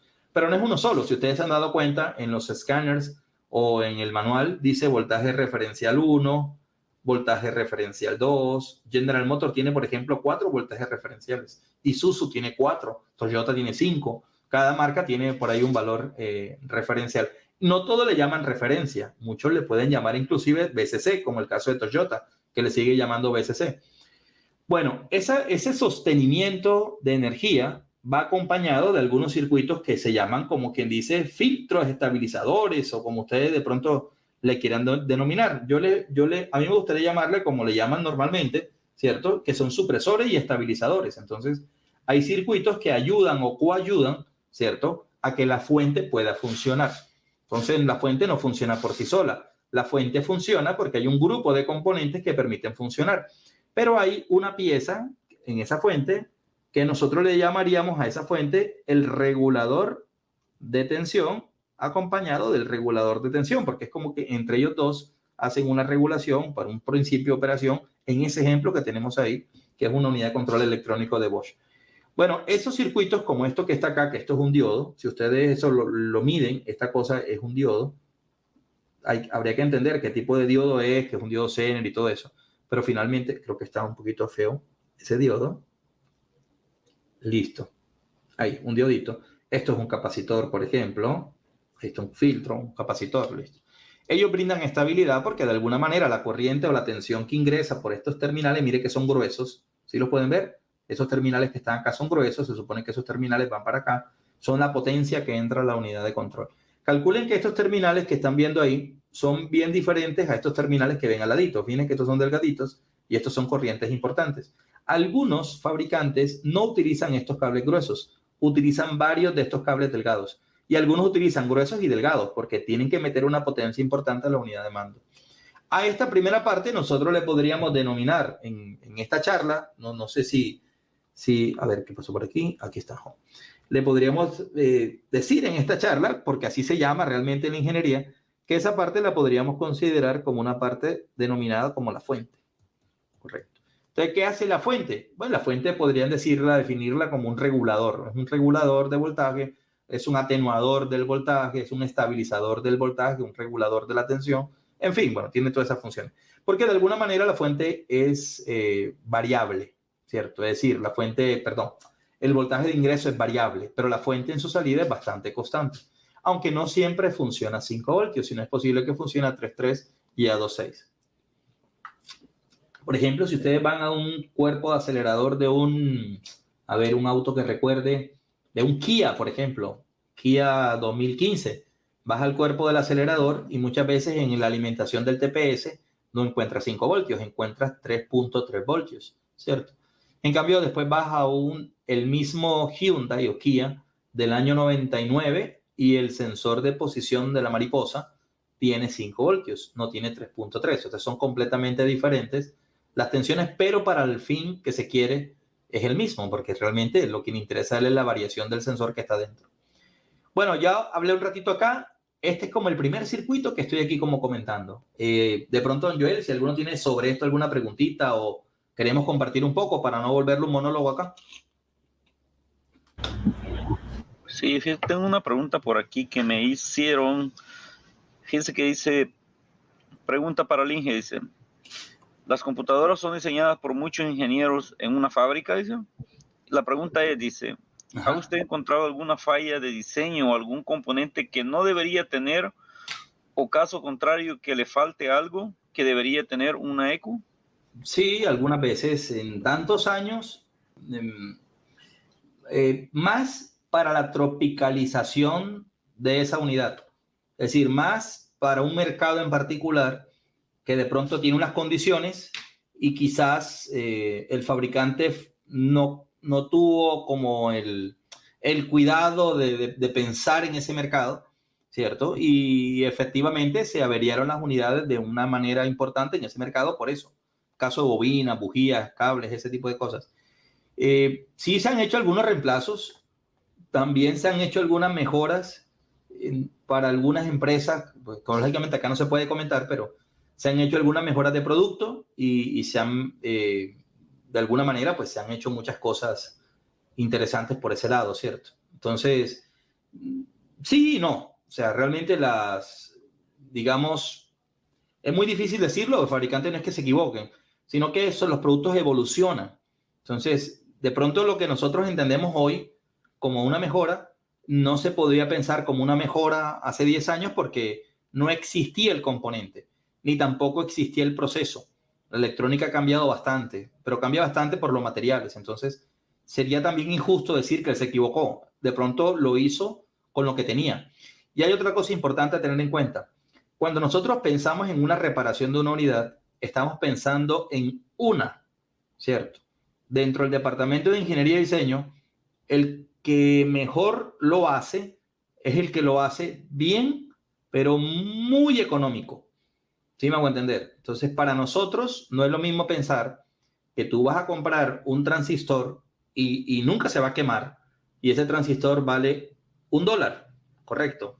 Y él dice, bueno, pero ¿por qué no le pone el de $1 que nunca se va a dañar? Porque si él lo baja a $0.50, ¿cierto? Pero hace 10 millones de módulos, ustedes se imaginan cuánto dinero está ahorrando con esa pieza y funciona bien. Ahora tú dices, pero ¿por qué no tuvo en cuenta que el tipo no sabía mecánica, iba a levantar la bujía para ver si había chispa? Es que él no tiene pensado que un tipo que no sepa mecánica vaya a levantar la bujía. Él piensa que ese auto siempre lo van a llevar a la Nissan. ¿Sí me hago entender? Donde sus técnicos están entrenados para que no levanten para ver si hay chispa o no hay chispa. Entonces, no, sería injusto también decir que lo hizo completamente mal. ¿Que pudo estar mejor? Pudo, ¿cierto? Pero también tiene un tiempo de vida media los componentes. Entonces, muchas veces lo evaluamos injustamente. Dígame, don, creo que hay otra preguntita más. Sí, por ahí SM Automotor dice cómo se comporta una bobina en DC, qué es la impedancia, el fenómeno de autoinducción en relays, solenoides, bobina, ignición. Supongo que quiere verlo dentro de la placa que estamos analizando. Supongo. Bueno, listo, allí le responde el compañero. Los componentes de control, vamos a minimizar por acá. Los componentes de control, básicamente lo que son, de alguna manera, aquí estoy improvisando un poquito una pizarra para poder explicarle por qué. Acá está, listo. Yo me manejo más con otro programita, pero aquí improvisamos esta pizarrita, queda bastante bien. Todo cuerpo bobinado, ¿cierto? Tiene un fin, ¿cierto? El fin, y eso, si quisiera perfeccionarlo mejor el compañero, puede leer a un señor que se llama Faraday. Y ahí lo va a entender bastante bien, la FEM y todas esas cosas. Una bobina o un coil o simplemente un alambre que esté enrollado con cierta dificultad al paso de la energía, pero con muy buena transferencia de electrones, y con un material en particular, tiene la propiedad de hacer una transformación de la electricidad que pasa por él. ¿Y cómo hace una transformación? Pues la transformación involucra una generación de campo magnético. Es decir, que el principio de él, ¿cierto? Justamente es que cuando atraviese la energía por medio de sus dos polos de esa bobina, se pueda transformar esa energía eléctrica en campo magnético. Pero finalmente es energía y energía. Solamente que esta podría llamarla como una energía eléctrica y esta la podrías tener en cuenta como una energía magnética. Ahora, ¿para qué sirve esa energía en campo? Esa energía en campo sirve para que tú lo utilices en lo que desees. Una aplicación podría ser transformarla en energía mecánica. Tú dirías, pero ¿cómo la vas a transformar en energía mecánica? Pues sí, la puedes transformar en energía mecánica porque es posible que tú coloques aquí unos contactores, ¿cierto?, que con un campo magnético se sientan atraídos por ese campo magnético en la polaridad correcta sobre ese punto basculante y puedan unir contactos y convertir un campo magnético. Pero finalmente ese campo magnético lo convertiste de alguna manera para que se transforme luego de alguna forma en un paso eléctrico y así eso es la energía. Entonces la energía no se crea ni se destruye, solo se transforma. Entonces, ¿qué es la inducción? La inducción es ese principio que nosotros tenemos, ¿correcto?, de poder generar campos. Y a eso tiene una particularidad que se le denomina la FEM inducida, como el efecto de ese campo magnético. ¿Ok? Entonces, cuando nosotros tenemos la inducción, esa inducción es bastante complicada, ¿cierto? Porque la inducción se puede acoplar en ese amigo que nosotros tenemos aquí, ¿cierto? Que es ese mecanismo que nosotros queremos que funcione, que está dentro del cuerpo de un relevador, pero también esa inducción se podría meter en algún cablecito, ¿cierto?, que pase al lado de ese relevador. ¿Qué quiere decir? Quiere decir que es posible que ustedes tengan también un cablecito, por ejemplo, el cablecito, digo cablecito, un cable eléctrico, ¿no? El cablecito del TPS, por ejemplo. Entonces, si el fabricante no lo tiene en cuenta, es posible que así como genera campo para que esos contactos se unan, es posible que también genere campo y ese campo se induce sobre ese cable. Y entonces la señal del TPS, que estaba bien bonita, cada vez que funciona el relevador es posible que tenga esto que está aquí, porque es energía que se transforma. ¿En qué se va a transformar? Se va a transformar en campo eléctrico en ese circuito. Pero el fabricante tiene eso bastante bien diseñado. Entonces el tipo que hace, sabe por dónde colocar este cablecito que quizá nosotros de manera arbitraria lo sacamos de donde estaba encastrado, ¿cierto? Porque hicimos una reparación y lo dejamos suelto como loco y bueno, quizás, como quizás no. Como quizás él no tuvo en cuenta que ese cable a la vuelta de 2-3 años tenía una grapita aquí plástica, se iban a zafar y se iba a soltar y cada vez que funciona la plumilla, entonces el TPS me da una falla, por ejemplo. Dice, bueno, pero eso es parte del, digamos, de la vejez del auto en tal caso, ¿no? Por eso el fabricante muchas veces hace análisis de eso y mete los autos en unos cuartos y todo. Bueno, esa es la inducción. ¿Okay? Ahora, lo que usted de pronto comenta como la autoinducción es básicamente lo que sucede con el comportamiento del circuito que controla ese relevador, que esa es otra cosita que es bien interesante. Vamos a ver por aquí. Bueno, voy a borrar por aquí. Cuando hablamos nosotros de ese efecto que es el que más molesta, es lo que sucede cuando se controla ese relevador. Porque para controlar ese relevador se necesita, por ejemplo, un transistor. Entonces, si nosotros tenemos un transistorcito por aquí, clic, clic, y va a poner tierra, cada vez que este transistorcito esté controlando este circuitito y esto tenga acá positivo, cada vez que lo controle, en este amigo que se supone que funciona a 12 voltios, nosotros ahí, y aquí el procesador, vamos a tener en cuenta hay algo producto de esa transformación, que es la respuesta de ese fenómeno, ¿cierto?, de inducción, pero al contrario, porque es como la devolución del proceso mecánico. Entonces, eso lo vamos a encontrar aquí como un pico tradicionalmente, pico inductivo, que podría generar algún daño en ese transistor. Por lo tanto, hay formas de controlarlo. Algunas formas de controlarlo son circuitos supresores de ese pico que se forma por el principio inductivo de ese mismo componente, por la FEM, porque la FEM se transforma, es energía que estás transformando. Entonces, bueno, este es uno. Pero otra manera también podría ser que ese transistor soporte eso. Entonces, simplemente no tienes ese transistor con esa potencia, ¿cierto? Sino que pones un transistor de una potencia mayor. Entonces, tienes un transistor más poderoso y listo, te evitas poner un diodo. Ya está. Entonces, ese es parte del diseño del fabricante. Realmente las fallas pues tienen que ver con temperaturas altas sobre la tarjeta que incentivan algún cambio eléctrico dentro del componente, ¿cierto? O incentivan alguna posible fractura de un conductor dentro, que es la soldadura, que uno llama soldaduras frías, que realmente es que se ponen deterioradas. Entonces, normalmente las temperaturas, digamos sobre los 50, 60 grados, empiezan a llegar a un punto interesante en el componente, que es la temperatura máximo de soporte. Entonces los componentes están diseñados para un nivel de temperatura y cuando se someten a más de esa temperatura, normalmente empiezan a fluctuar en él algunas propiedades de semiconductores y podrían verse afectados sus principios de operación. Entonces hay dos cositas ahí, así como sencillas de analizar sin tanto misterio, ¿no? Una, que se tenga una falla en el componente física, en el cual ustedes tengan un problema en él, en el cual la temperatura, lógicamente, la temperatura incentiva toda la falla, ¿cierto?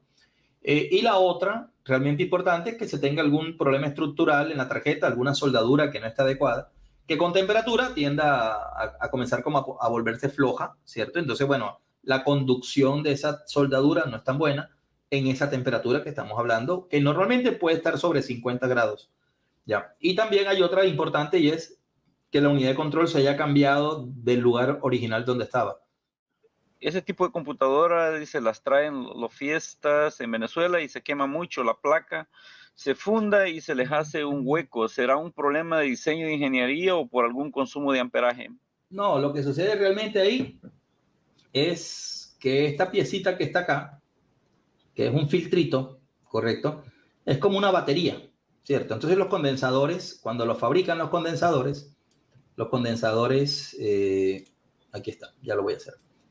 Los condensadores están formados por dos plaquitas, acá,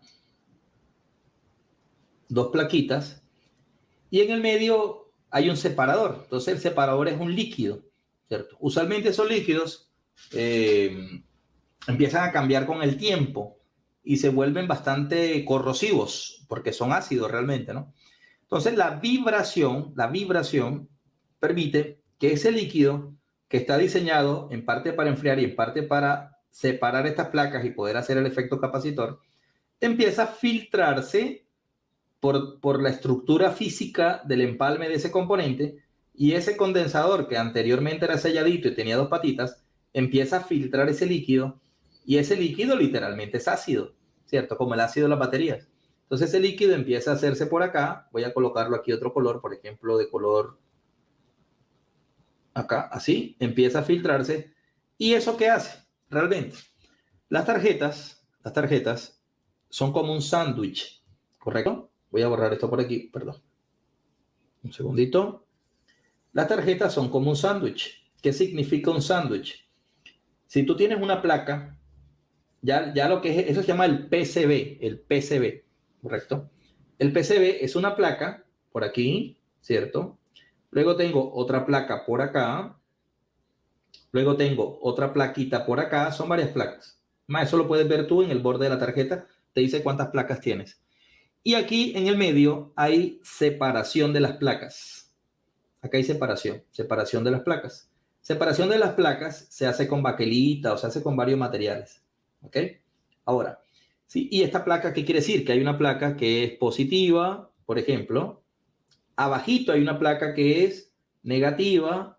Aquí puede haber otra placa negativa, ¿cierto? Son placas. Y también hay pistas, pero bueno, vamos a pensar en las placas de potencia, que son las que queman. Si tú tienes un componente acá arriba, está arraigado a la estructura externa de la placa, que está puesta acá, correcto. De alguna manera ese componente tiene que intercomunicarse con otra placa. Por ejemplo, esta placa es positiva, entonces aquí es fácil soldar este amigo. Pero la otra platita, este es el positivo del condensador. La otra patita del condensador tienes que ponerla en cambio en la placa de acá abajo o en esta placa que está aquí. Entonces tienes que hacer una cosa que se llama through hole, que es como un paso. Perdón, vamos a hacerlo aquí, este blanco así. Listo, tienes que hacer, perdón, ahí.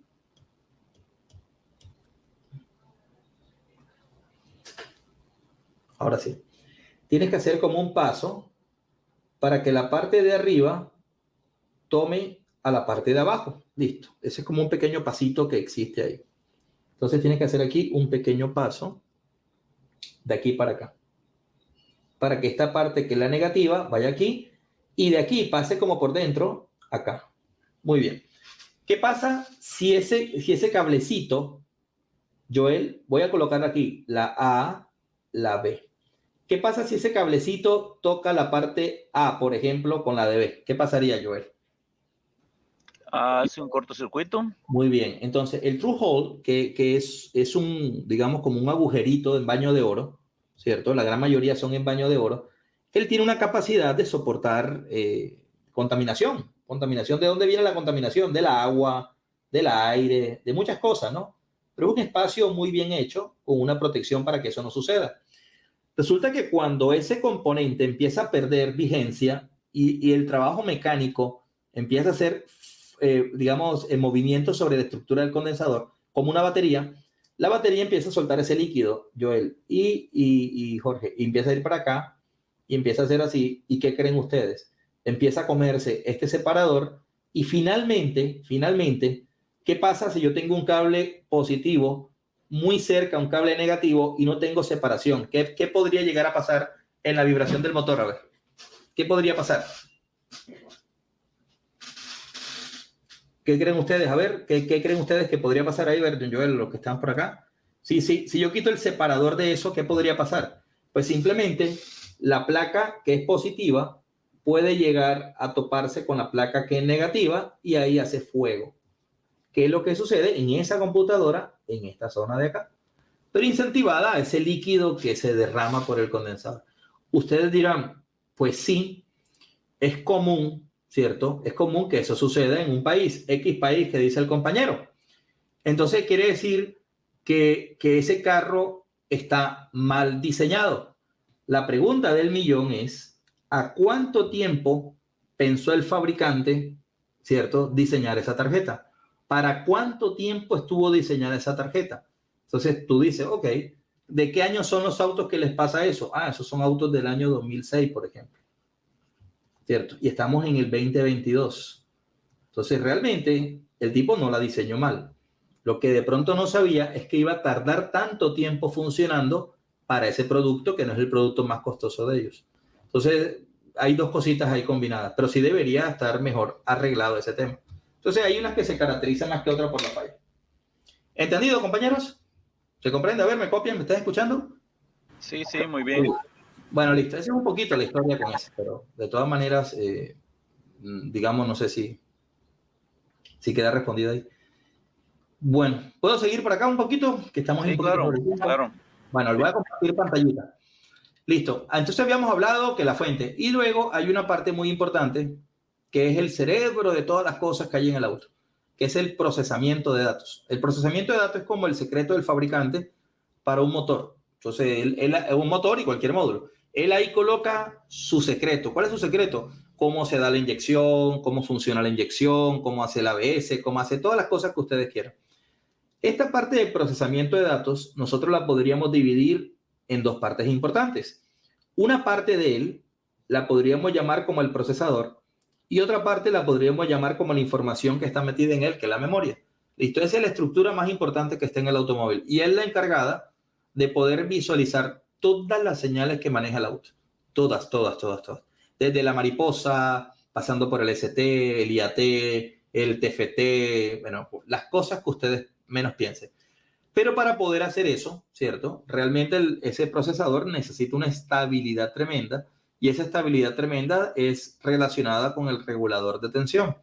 Y aparte su cero tiene que ser muy estable, por eso utiliza una de las tierras que podríamos hablar como la tierra digital, que es la tierra diseñada para que funcione muy bien.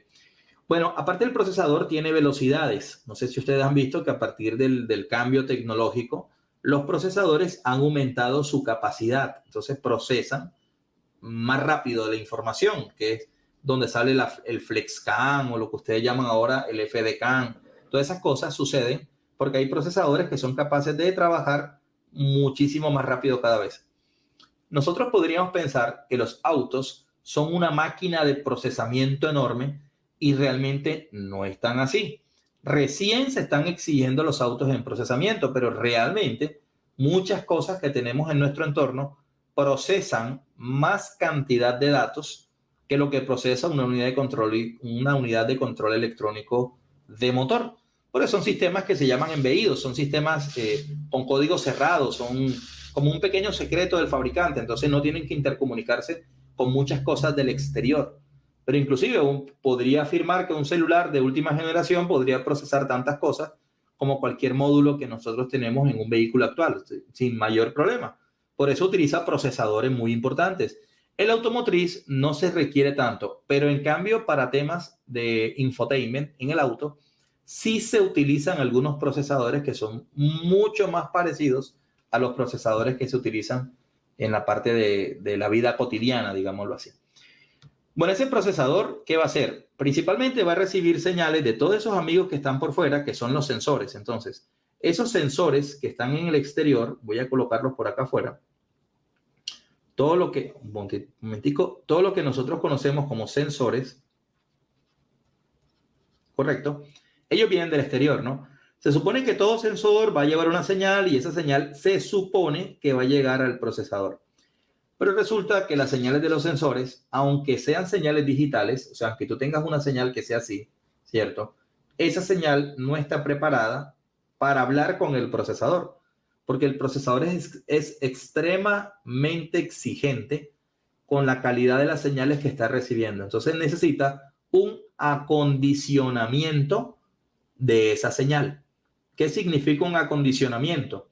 Que antes de pasar por ese procesador, tiene que pasar por algún lugar que la mejore, que la filtre y quizás que se la convierta en algo que él pueda entender. Entonces es posible que esto, en vez de ir directamente acá, correcto, ¿cierto? Que esa señal, en vez de ir directamente ahí al procesador, así como lo habíamos estudiado nosotros, vamos a ver qué estoy haciendo acá. Ahí está. Listo, sensor. Es posible que en vez de pasar directo al procesador con el camino inicial que habíamos hablado, no es el caso de este ejemplo que estoy colocando, ¿cierto? Es simplemente un ejemplo.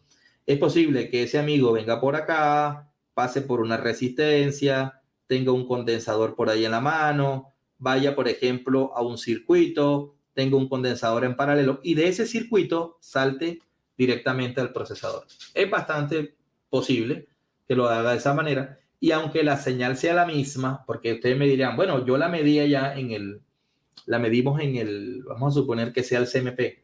Yo la medí en el CMP y cuando la medí en el CMP era una señal que hacía así. ¿Listo? Pero en cambio, si tú la midieses allá dentro de ese componente, sería una señal así. Pero tú dirías, pero ¿para qué haces todo ese trabajo si es la misma señal? Sí, pero hay unos conceptos ahí de ganancia y demás que es importante entender que esta sería como la señal de entrada y esta sería como la señal de salida, que realmente sería una entrada en el procesador. ¿Pero de quién? De este chip que está puesto aquí, más esas resistencias que están puestas acá. Y a eso se le llama acondicionamiento de la señal. Y ese acondicionamiento usualmente se hace con conversores análogos digitales o simplemente se hace con circuitos comparadores, ¿cierto? ¿Qué hacen esos circuitos? Bueno, toman una señal y de acuerdo a un valor lo convierten en una señal que él sí puede entender. ¿Qué dicen los muchachos en el grupo? A ver, ¿están aburridos? Alguno que diga, por lo menos, si está muy aburrido, cambiamos, hablamos de otra cosa. No, ya, varios dijeron que van a ir por un sándwich. Bueno, voy a continuar por acá. Miren, una forma fácil de entender eso es lo siguiente, miren. Yo coloco aquí, esta es la computadora, y aquí está el terminal de ingreso, un terminalito, la pacha que dicen ustedes, ¿no? Que decimos acá en Colombia, la pacha. Listo. Entonces, vamos a pensar en una señal que ustedes miden en el auto, ¿cierto? Vamos a pensar que tienes el camshaft, por ejemplo. Bajo un camshaft, ahí está puesto el camshaft tiene sus dientecitos, ¿correcto? Ahí está puesto. Mejor así. Listo, tiene sus dientecitos. Y tú tienes el sensor acá. Vamos a suponer que es un Hall sensor. Tiene positivo, tiene negativo y tiene el cable de señal. Ese cable sí va directo acá, hasta acá. Cuando usted lo mide con el osciloscopio, acá, usted tiene aquí el 0 y usted tiene aquí el 5. No sé si usted se ha preguntado si realmente la señal es de 0 a 5, ¿verdad? Es rarísimo que la señal parte exactamente de 5. Muchas veces te das cuenta que ella sube un poquitito de 5 y luego va acá y no siempre llega de 0, perdón. Y no siempre llega exacto a 5. A veces pasa que es un poquito más alto de 5. Después baja, por ejemplo, es posible que en el siguiente tramo baje un poquito más y ahí se la juega. Pero ustedes dicen, bueno, pero si es así, ¿cierto? ¿Ese qué forma de onda es? Muy bien. Bueno, realmente esa es una forma no determinada. En general es una señal pulsante, ¿correcto? Y no está mal, es una señal pulsante. El tema es que así no sería tan fácil que la entienda el procesador, por muchas razones. Por ejemplo, porque no está pegada perfectamente al 0, por ejemplo. Porque no está arraigada completamente al 5, por ejemplo. O sea, tengo el 5 por acá y hay unas partecitas de ella que difieren de 5. Porque por acá hay un ruidito, por aquí don Joel se le filtró otro ruidito, que yo estoy seguro que ustedes lo han medido, a don Marlon por allá cuando mide tiene otro ruidito. Entonces, esa cosa no es lo que el procesador quiere ver, porque el procesador necesita ver señales que sean bastante buenas para no equivocarse. Entonces resulta que esa señal necesita ser transformada en algo bastante exacto. Ahí es cuando llegan los circuitos que nosotros hablamos como preparadores de la señal. Entonces yo no voy a explicar ahorita todo, ¿cierto? Porque ni más faltaba, no es una clase de electrónica, pero empiezan a existir aquí adentro unos circuitos bastante interesantes que van acondicionando a dicha señal, ¿cierto? Y va para acá, por ejemplo. Listo. Entonces tú dices, ok, si yo la midiese adentro, ¿qué tendría? Yo debería tener una señal que sea perfecta 0 y que arriba sea perfecta 5. Se supone que eso es lo que yo debería tener. Pero en cambio, en esta primera parte, que es un acondicionamiento, resulta que la señal se me vuelve aún más extraña, que es lo que nosotros no terminamos de entender cuando medimos dentro del computador. Entonces resulta que acá, ahora que yo la mido, veo una cosa como esta.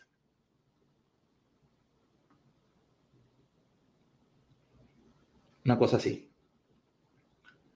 Y ustedes dirían, caramba, pero a ver, la señal que yo veía acá era más cuadrada que esta señal. Esta, en cambio, la estoy viendo como redondita. Esa cosa difiere más de lo que yo estaba midiendo. Pero en cambio otra persona dice, ¿sabe qué? Sí, tiene toda la razón. No es tan perfecta como la que yo tengo acá, que esta sería una señal correcta. Está también correcta. Pero tiene una cosa interesante, ¿cierto? Que esta cosa empezó a eliminarme todas estas cositas que ustedes están viendo acá, ¿cierto? Pero de alguna manera me modificó el nivel alto y el nivel bajo. Entonces necesita algo que me mejore el nivel alto y el nivel bajo, ¿correcto? Sin generar pérdida en la señal. Ahí es cuando empiezan a aparecer circuitos que hacen esa función. Entonces yo les colocaría aquí un circuito que hace esa función, por ejemplo.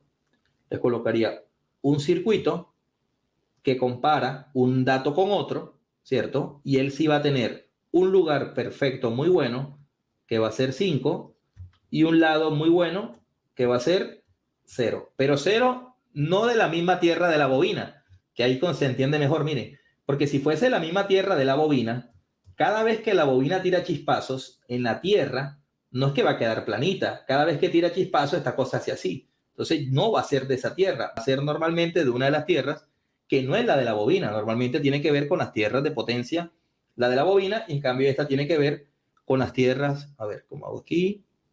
Un segundito. Ahí está mejor, muy bien. Y aquí, cut. Perfecto. Va a ver con las tierras digitales. Pero ahora, ¿dónde vamos? Vamos a esto. Resulta que ahora esta señal, que es como redondilla, pero no tiene esos ruidos, ella va acoplada a un lugar de este chip. Va para acá. Listo. Y luego, ahora, esto es electrónica, o sea, tampoco voy a meterlos a ustedes ahora a una locura electrónica, pero así como para que se entienda medianamente bien. Vamos a suponer que esto que estaba acá era 0, esto quedó a 0,5, y aquí cuando lo hizo se subió 0,2 voltios más, por ejemplo. ¿Cierto? ¿Por qué fue perdiendo 0? Bueno, porque hay resistencia, entonces la señal no va perfectamente a 0. A ver, primero yo quiero bueno, yo estoy interlocutando con Joel y con Jorge porque estamos en el panel, ¿cierto? Entonces a ellos son los únicos que le puedo preguntar. Pero don Joel, ¿usted se ha visto que alguna vez me dio algunas señales y no van perfectamente a 0? ¿Me confirma, por favor? Sí, en muchas ocasiones he visto varias que llegan a punto 200 milivoltios, coma 200, 300 de algunos transitores, señales así. Bueno, pero es una señal que está bien, no da desde C. Entonces quiere decir que ya aquí perdió 0,5 o 0,3, lo que quieran, y aquí ya perdió 0,2, o sea que es posible que ella esté perdiendo cercano, por ejemplo, a 1 voltio. Esta pieza está diseñada ¿para qué? Para comparar esto con otra cosa. Entonces el fabricante, ¿saben qué le pone aquí? Aquí le pone un valor, le voy a decir un valor, 1 voltio. ¿Qué va a hacer él? El lado bajo es todo lo que esté cercano a 1, ¿correcto? Y el lado alto es todo lo que esté superior a 1. Esa señal que está ahí, ese componente la va a alargar entre este valor que sí es 0 y este valor que es 5. Por lo tanto, todo lo que está por debajo de 1, que es como esta línea, este va a ser el nuevo 0. Entonces ahora sí va a disparar ella todo lo que esté por arriba. Ahora sí va a estar perfecta la señal. Entonces ahora sí va a alargar una señal perfecta de 0 a 5. No sé si me hice entender un poco ahí. Pero eso está al interior de la unidad de control, ¿cierto? Ahora, ¿esa señal para dónde va a ir? A ver, esa señal va a ir para el procesador. Entonces, las señales que nosotros recibimos del exterior, ¿correcto? Esas señales normalmente no van todas directas al procesador. Siempre pasan por un circuito. A ese circuito le podemos dar inclusive un nombre. Ese nombre le podría decir nosotros input, por ejemplo. Input, un circuito de entrada. Listo. ¿Por qué entrada? Bueno, porque está entrando en la tarjeta. Entonces, le podríamos determinar como un input. En electrónica, a eso también se le llama input, pero también se le dice acondicionamiento de señal. ¿Cierto? Acondicionamiento de señal. Perfecto, bueno. ¿Me confirma, compañero, si esa partecita se entendió? A ver. Sí, está haciendo una comparación para evitar justamente el ruido. Exactamente. Y poder hacerlo más clarito y todo. Claro. Bueno, ahora a partir de ahí, vuelvo y comparto, ¿cierto? El procesador tiene que tomar decisiones. ¿Basado en qué? Basado en la información que tiene en esa memoria. Ahora, la memoria es como algo que grabaron y tiene capacidades. Para que tengan una idea, hoy en día las memorias, si ustedes tienen una memoria flash de esas USB, ustedes tienen una memoria de 16 gigas, 15 gigas, imagínense. Hoy, estas computadoras usualmente tienen memorias así hasta de 8 megas. O sea, tampoco es que se requiera tan alta capacidad. Ahora, si estamos hablando de procesadores con memorias para sistemas de información y entretenimiento, pantallas, esas cosas que están en los autos, pues lógicamente manejan capacidades un poco más altas. Pero normalmente con 8 megas es bastante bien para la gran mayoría de unidades de control. Esas memorias son las famosas, voy a cortar por aquí de nuevo, ya que entendimos esta partecita, ustedes la entendí y yo también, son las famosas EEPROM. Perfecto. Las famosas EEPROM. O sea que esas memorias que nosotros tenemos ahí, nosotros las podríamos pensar como EEPROM. Listo. Pero EEPROM, básicamente, ¿qué quiere decir? Que son memorias que se pueden borrar y grabar con electricidad, porque anteriormente se podían borrar y grabar mediante luz ultravioleta, inclusive algunos espectros y demás, pero ahorita con electricidad se pueden borrar y grabar, y algunas tienen la propiedad de poder borrarse y grabarse en bloque de manera muy rápida y todo, y a eso se le llama normalmente las memorias tipo flash, que son muy parecidas a la estructura de memoria que nosotros tenemos en los discos duros, ese tipo de cosas, ¿no? Ahora, ¿qué guarda la memoria? Información. Esa información inclusive es una información clasificada del fabricante. El fabricante no quiere que otra persona sepa el código de diseño de eso.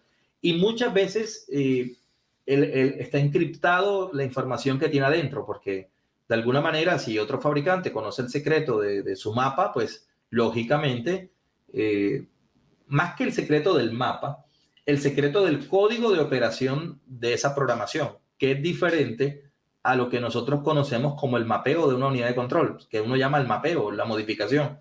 Usualmente la modificación cambia cosas de la memoria, pero no cambia completamente el algoritmo de diseño de ese mapa, ¿cierto? Eso tiene una configuración de fábrica bastante difícil de poder revelar porque está encriptada. Entonces, y aparte eso no sirve de nada. Eso le serviría a otro fabricante para descubrir el código del embellido y poder clonar el auto, por así decirlo, ¿cierto? Desde el punto de vista electrónico. Entonces, eso realmente se sale un poco de lo que normalmente la gente hace para modificar o hacemos para modificar el auto, porque el auto realmente se modifica para otras cosas, para que dé más potencia, para quitar los limitadores, ese tipo de cosas, ¿cierto? Más que potencia, pues por lo menos quitar los limitadores, las emisiones, todo eso, que está bien, eso es un trabajo que se realiza y está muy bien.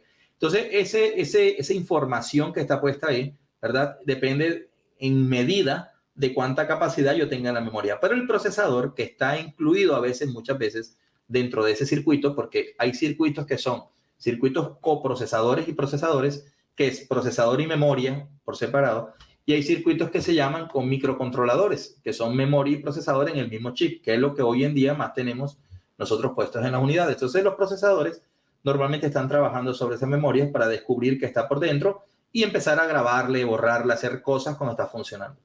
Una vez que él toma la decisión de que va a funcionar o no va a funcionar, pues se supone que el procesador tiene que tener la capacidad de poder sacar un output, ¿cierto? Ese output usualmente va a lo que nosotros conocemos como los drivers. Entonces, ¿qué van a hacer los drivers? Van a ser esos componentes que van a transformar, ¿cierto? Una corriente chica. ¿Por qué una corriente chica? Porque aunque esto tenga un impulso o un pulso, como quieran llamarle, ¿cierto? Ese pulso se tiene que transformar en algo de microamper, porque un procesador no larga más de microamper, ¿cierto? Si tú tomas una lámpara de prueba, una lamparita, la pones a tierra y se la pones acá al procesador, existe gran probabilidad que esa lámpara de filamento la dañe el procesador, por no decir menos, ¿cierto? Pero en cambio, esos microamper necesitan alguien que amplifique para poder encender esa lámpara. Eso, bueno, son normalmente los transistores. Y hay varios tipos de transistores, tiristores, todo. En la parte automotriz se utilizan hoy en día por razón de bueno, bonito, barato y todo. Se utiliza mucho lo que nosotros conocemos como la familia FET, ¿cierto? Que son los transistores de efecto campo. Pero realmente dentro de esa familia FET hay una cantidad de transistores. Hay diversas posibilidades de transistores. Entonces, Smart FET, Top FET, TOS FET, Temp FET, hay Pro FET, hay varios tipos de FET. El que nosotros, digamos, tenemos más repetido, por así decirlo, porque es muy bueno y es económico, entre otras cosas, es el popular MOSFET, ¿cierto?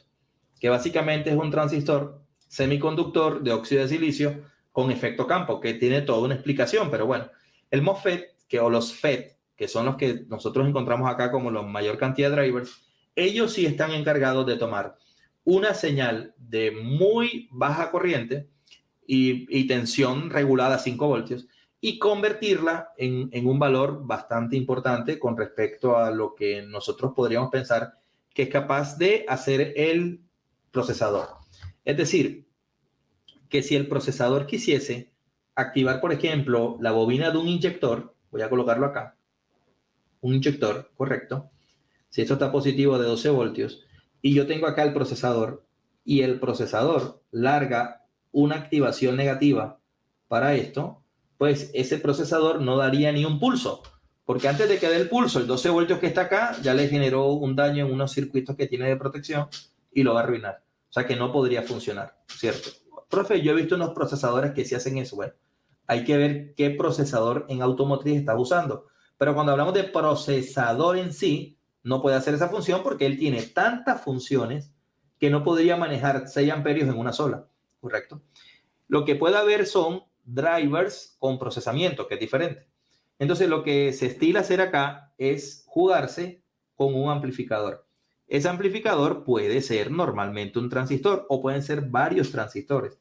Entonces, ¿qué hace el circuito? Bueno, tener un arreglo electrónico que le permita, mediante, por ejemplo, un FET, acá, así, poder realizar esa función. Inclusive, podría tener algunas protecciones, dependiendo la aplicación, podría tener algunas protecciones adicionales y también podría tener, inclusive, algunas etapas en ese circuito de acondicionamiento para el tema de filtrado y demás. Entonces, no necesariamente solamente un driver, un transistor, sino que es todo un circuito, pero normalmente el secreto está en esta pieza que está acá, que es el transistor. Pero no todos los transistores son MOSFET. Eso es importantísimo que lo tengan claro. No todos los transistores son MOSFET, ¿ok? Bueno. ¿Alguna pregunta, muchachos? A ver, de drivers. Déjeme por aquí, tenemos un comentario, déjeme ver por aquí. Tenemos varios, pero tenemos uno aquí en especial. Jorge. No, Sí, pero aquí nuestro amigo son muy demasiado exagerados los comentarios de New Level. No, para nada. Sí, estamos todos, nos interesa todo este tipo de pláticas y es muy interesante la manera en que se explica y por eso siempre nos da mucho gusto tenerlo aquí. Muy bien. No, muchas gracias ahí. Sí, aquí el comentario de New Level Auto dice, honestly, one of the best presentation I have come across, dice. Honestamente, una de las mejores presentaciones con la que me he cruzado, dicen. It is more. Bueno, no sé si seguimos un ratito que estamos sobre el tiempo por ahí. Si tienen alguna otra preguntita, a ver, muchachos, antes que se me duerman los amigos. ¿Qué dices, Jorge, ahí? ¿Cómo andamos con el tiempo? Estamos en 2 horas con 1 minuto. Yo aquí me duermo hasta mañana, no hay problema, pero también hay que cuidar eso, ¿no? Muy bien. Sí, no, pues ya para el Inge ya es noche. Ya que, no, yo no tengo problema, tranquilo. Estoy aquí. Pues si no hay problema, vamos continuando un poquito. Bueno, lo que comenta New Level ahí de los nuevos transistores, básicamente tiene que ver con que algunos circuitos FET digamos, es decir, un transistor, cuando tenemos transistores, vamos a abrir aquí otra pantallita, yo creo que esta ya la entendimos. Cuando tienen transistores o tenemos transistores, básicamente los transistores tienen unas características a comandar, ¿cierto? Si nosotros tenemos FET, por ejemplo, y vamos por acá, ¿cierto? Esos FET, vamos a suponer que tienen tierra y tienen una activación en el gate. Esto es el gate, esto es el source y esto es el drain. Listo. Entonces, en esa activación, el gate, pues básicamente recibe un impulso y él comanda algo. ¿De qué depende lo que comande? Bueno, depende de cuánto power, cuánta potencia está comandando. No es lo mismo comandar esto, ¿cierto? Que comandar, por ejemplo, esto. Y ponerle otra más, por ejemplo. Ya. Esto es como triplicar lo que antes se hacía. Entonces, ya estos transistores también comienzan a tener límites. ¿Cuáles son los límites? El voltaje entre, drain y source, y la corriente entre drain y source. También la potencia, porque la potencia, que son los watts, saldrían del producto del voltaje por corriente. O sea, que el voltaje por corriente me determinaría una potencia. Y es muy fácil de entender. Por ejemplo, vamos a suponer que esto tiene 12 voltios, ¿no? Y tienes una bobina acá que fácilmente esa bobina puede hacer con 3, así como lo tengo acá, en un pulso de una bobina de un auto diésel, por ejemplo. Podrías tener, por ejemplo, que, bueno, yo voy a quitarle las 3 bobinas, porque por ahí se podría confundir un poquito esto. Voy a quitar estas 3 bobinas porque podría ser confuso. Ahí está, listo. Entonces, en un auto diésel, por ejemplo, un inyector diésel a 12 voltios, como un auto, por ejemplo, con inyección electrónica Delphi, que funciona a 12 voltios, usted me diría, bueno, pero es que hay unos inyectores diésel que son alto voltaje. Dejémosle 12, que tiene una resistencia, por ejemplo, de 0,3 ohms. La corriente, en un momento dado, podría ser inclusive de 15 amperes. Entonces, fíjense ustedes que vamos a suponer que tú tomas 12 voltios, ¿cierto? Y esos 12 voltios, ustedes lo multiplican, por ejemplo, por el amperaje. Vamos a ponerle malo por 10 amperes. Así. Si ustedes toman esos 12 voltios y esos 10 amperes, los watts que te dan son mucho más que 80, 60, 80, 90, 100 watts. Cuando tú tienes algo que tiene mayor de 100 watts, tienes que imaginarte, ¿cierto?, que ese transistor va a tener que disipar calor como si tuvieses un soldador de electricidad de 100 watts. No sé si don Joel o el compañero Jorge ha visto alguna vez un soldador de 100 watts, que eso funde lo que sea. O piensa tú que toma un bombillo de filamento de 100 watts y pone la mano para que te des cuenta lo que maneja. Entonces, ya los transistores se van quedando cortos en algunas aplicaciones. De ahí que normalmente los transistores MOSFET, que son muy buenos para muchas cosas, van evolucionando y fueron evolucionando, pero por ejemplo en autos híbridos y eléctricos y estas cosas nuevas se hacen funcionar con los IGBT. Y ahora último se está hablando de los MOSFET flexibles, que son una técnica interesante de MOSFET, porque es que el IGBT tiene un tema, y es que el IGBT es un transistor costoso. Entonces el fabricante le gusta más estos transistores, pues son económicos. Entonces cuando estamos hablando de un vehículo híbrido y eléctrico, esta bobina ya no funciona a 12.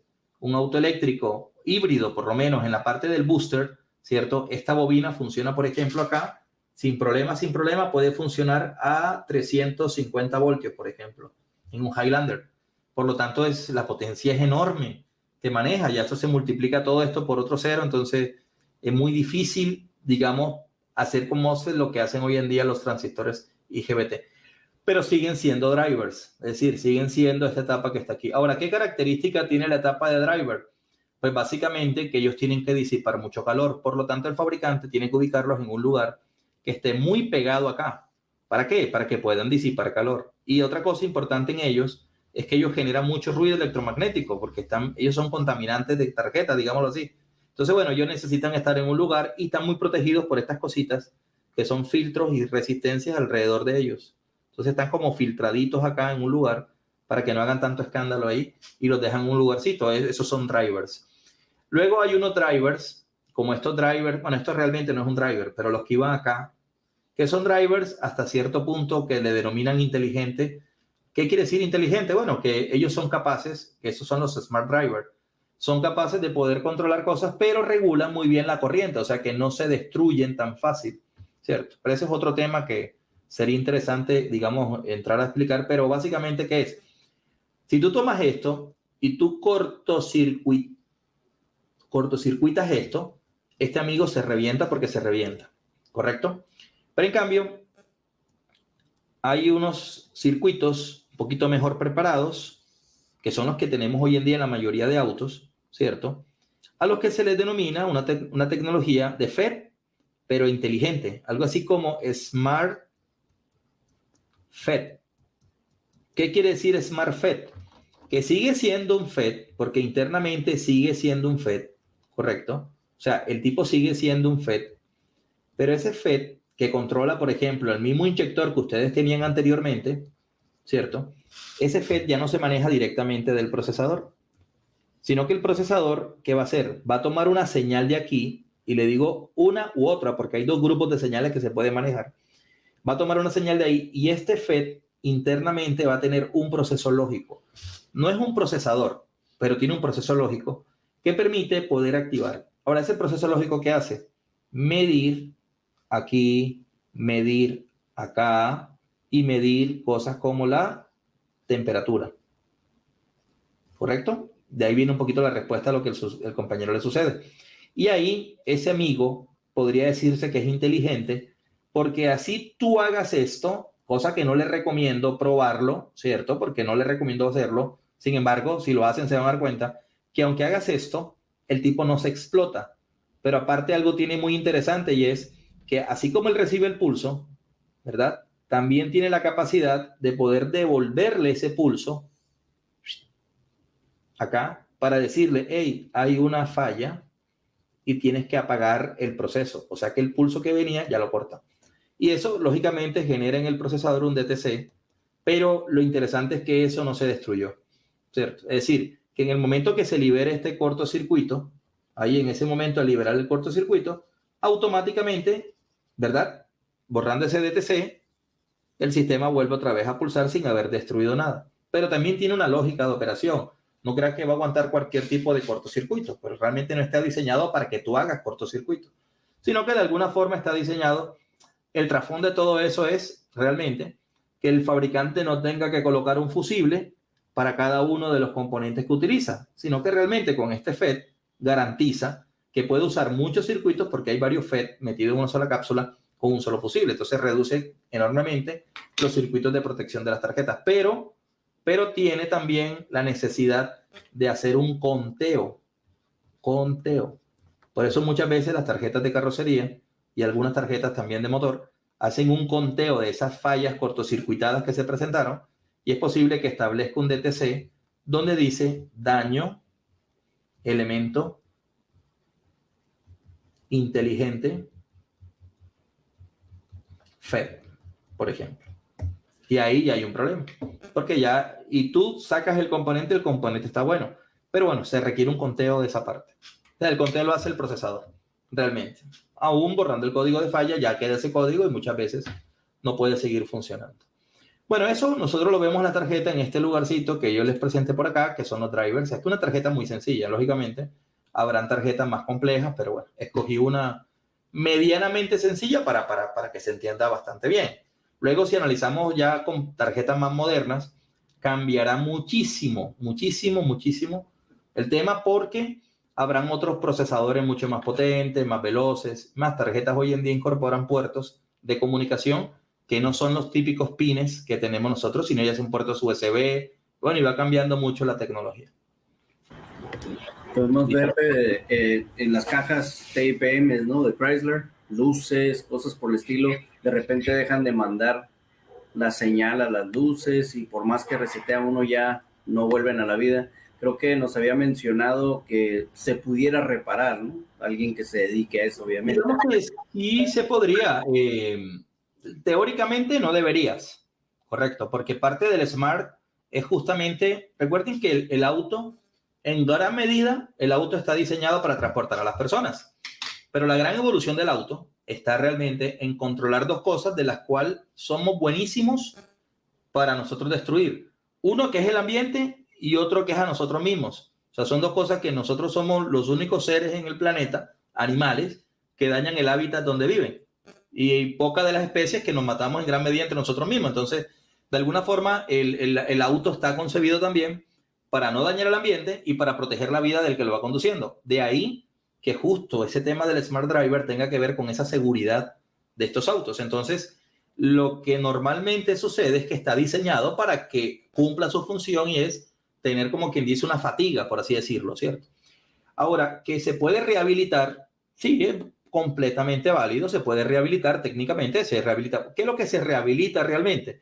Ese conteo que se generó dentro del driver. Ahora, si quisieras hacerlo bastante bien, podrías rehabilitarlo y cambiar el componente, porque es posible que el componente digamos, esté sufriendo. Entonces, haya sufrido los componentes electrónicos no tienen fatigas, o sea, porque realmente la fatiga es un término más de la ingeniería hacia los materiales que tienen unas condiciones de flexión, torsión, compresión, pero sí existe cierto desgaste por ciclos. Entonces, se supone que si él estuvo mucho tiempo cortocircuitado, se calentó un poco y la soldadura pudo afectarse. Entonces, el fabricante dice, ¿sabe qué? Yo creo que él es bueno, pero no tanto. Ya hasta ahí cumplió su misión y debes cambiar la unidad. Y bueno, hay personas que se dedican a restablecerla. Pienso yo que lo mínimo que se podría hacer sería cambiar el componente de vuelta por el genuino y restablecerlo con el código. Listo. Este tema de la reparación de las cosas va a cambiar enormemente con este problema de suficiencia de componentes electrónicos que hay a nivel mundial. Porque va a volcar un poquito el cómo se concibe la... Yo pienso que se están tirando los autos muy nuevos. Es decir, se está tirando la caneca los autos muy rápido, ¿cierto? Y eso no es que sea bueno o malo del punto de vista de nosotros como técnicos, sino más el ambiente. Es una locura, ¿cierto? Cambiar autos con, qué sé yo, con 100.000 millas, 200.000 millas, ¿cierto? Cambiar todo el auto, ¿sí? Que es una máquina hecha de punta a punta con mucha ingeniería, con materiales, y muchas de las cosas que se utilizan no se reciclan, porque realmente muchas no se reciclan. Muchas van a parar. Si no, el mar no estuviese lleno de autopartes, por ejemplo.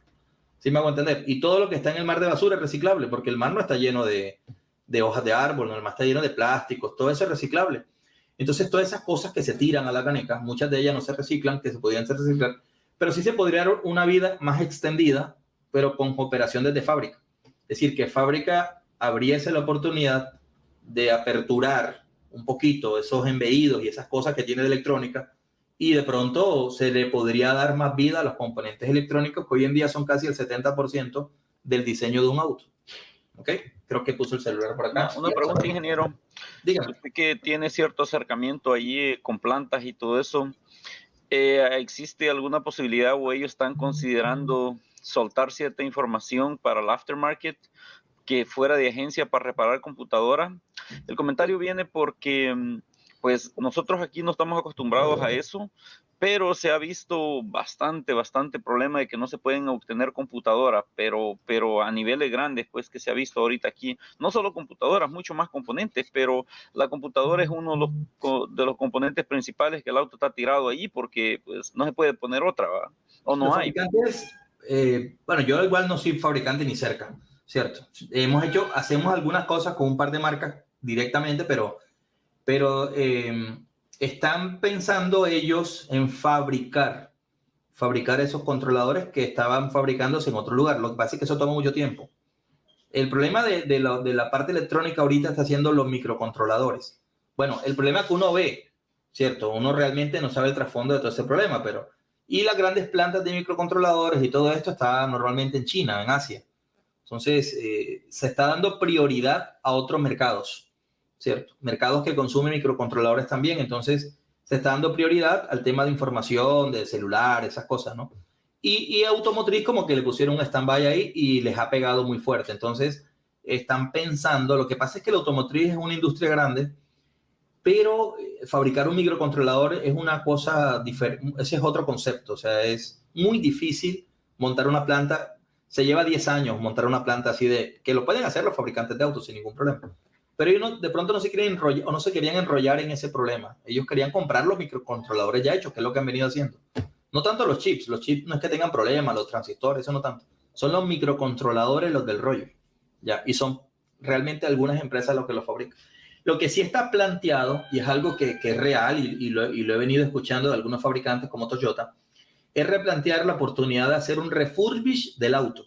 Es decir, tomar el auto que ya cumplió su vida y ellos en la misma planta reacondicionar el auto, ¿cierto? Es decir, utilizar la estructura del auto para fabricar el mismo auto de nuevo. No sé si me hago entender. Y eso enormemente impacta sobre el valor del auto, enormemente, porque es un cupo, ellos se trabajan con cupos, ¿cierto? Y bueno, ¿quién lo reconstruirá mejor que el mismo fabricante? ¿Cierto? Entonces, cuando ustedes, no sé si a ustedes les ha pasado, que compran una laptop refurbish y tú empiezas a buscarle el refurbish y no se lo ves por ningún lado. O sea, tú dices, pero esta laptop está nueva, ¿cierto? Yo no veo la tecla, la letra A, no la veo desgastada. Es porque la tecla está nueva. ¿Sí me hago entender? Pero nueva usando la misma base de la tecla anterior.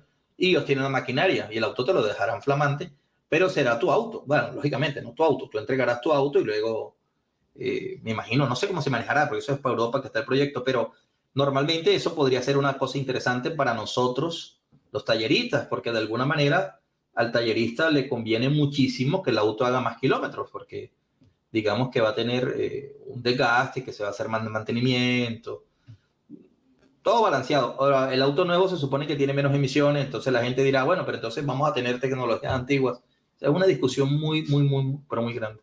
Yo pienso que abrir los fabricantes, abrir a que tú topes la electrónica, yo pienso que no. O sea, eso es algo que ellos no van a hacer porque es muy difícil hacer service de esto. Pero digamos que sí tienen que abrir un poquito la banda, que otros fabricantes entren a fabricar piezas para ellos y que abran mercados locales. Eso es muy complejo de decirlo al nivel de técnico, mecánico, un taller es muy difícil, pero sí abre muchas oportunidades para empresas de países que con técnicos, ingenieros y demás pueden fabricar cosas para los autos. Uno se imagina que los que fabrican los autos son mecánicos, ¿cierto? Uno se plantea que el que hace el auto es mecánico y es lo más lejos del entendimiento. Es más, ni siquiera los ingenieros que están en diseño del auto conocen bien la mecánica por dentro completa. O sea, son sectores, el auto lo hacen por muchas divisiones. Entonces, no necesariamente el concepto de fabricar es el mismo concepto de arreglar. Son dos cosas que están bien diferentes. Entonces, el que el fabricante suelte esa información electrónica es algo que realmente yo pienso que no va a ser tan fácil. Pero sí que va a abrir la oportunidad para que empresas locales puedan fabricar piezas de este estilo. Llámese México, que es uno de los más grandes fabricantes de autopartes, ¿cierto? Que hay en el mundo, ¿verdad? Por lo menos en este lado del continente. Pero fíjense que México no tiene el diseño de eso, ¿cierto? Tiene la maquila, pero no le abren el código al diseño, que la plata está en el diseño.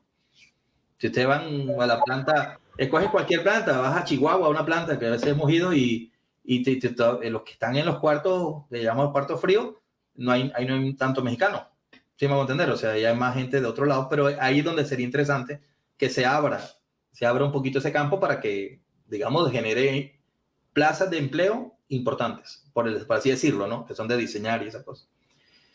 Bueno, muy bien. ¿Alguna otra consulta, muchachos? Ahí un comentario rápido, un comercial. Por ahí están viendo el WhatsApp para los cursos próximos y ya anduvieron preguntando que cuándo va a iniciar este curso. Algo así como lo que estamos platicando hoy. Okay. Por ahí Marlon dice que van a preparar algo. Ahorita está próximo 2 cursos. Uno es en junio, otro es en julio. Parece ser que pasando ese van a preparar eso. Próximo junio y julio tienen curso de estrategia de diagnóstico, que parece ser que ya hay cupo lleno. No sabemos todavía si va a haber otro tercero otra vez, porque se empezó con uno, se llenó muy rápido, ya se hizo 2, ya se llenó. Bueno, veremos, ¿no? Pero va a ser después de julio.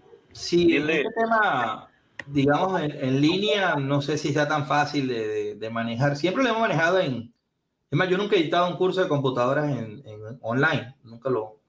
Autoavance sí lo dicta, tiene su curso en línea, pero yo particularmente no dicto el curso en línea, pero estaría interesante como explorar las posibilidades y todo. Presencial seguramente con Don Bar lo estuvimos hablando. También que es un tema denso, un poco denso, pero está interesante. Como es lo que nosotros hacemos, dar cursos desde hace muchos años, o sea, a eso nos dedicamos, sí tenemos bastante bien preparado el curso. Ha cambiado con los años, pero ahí va.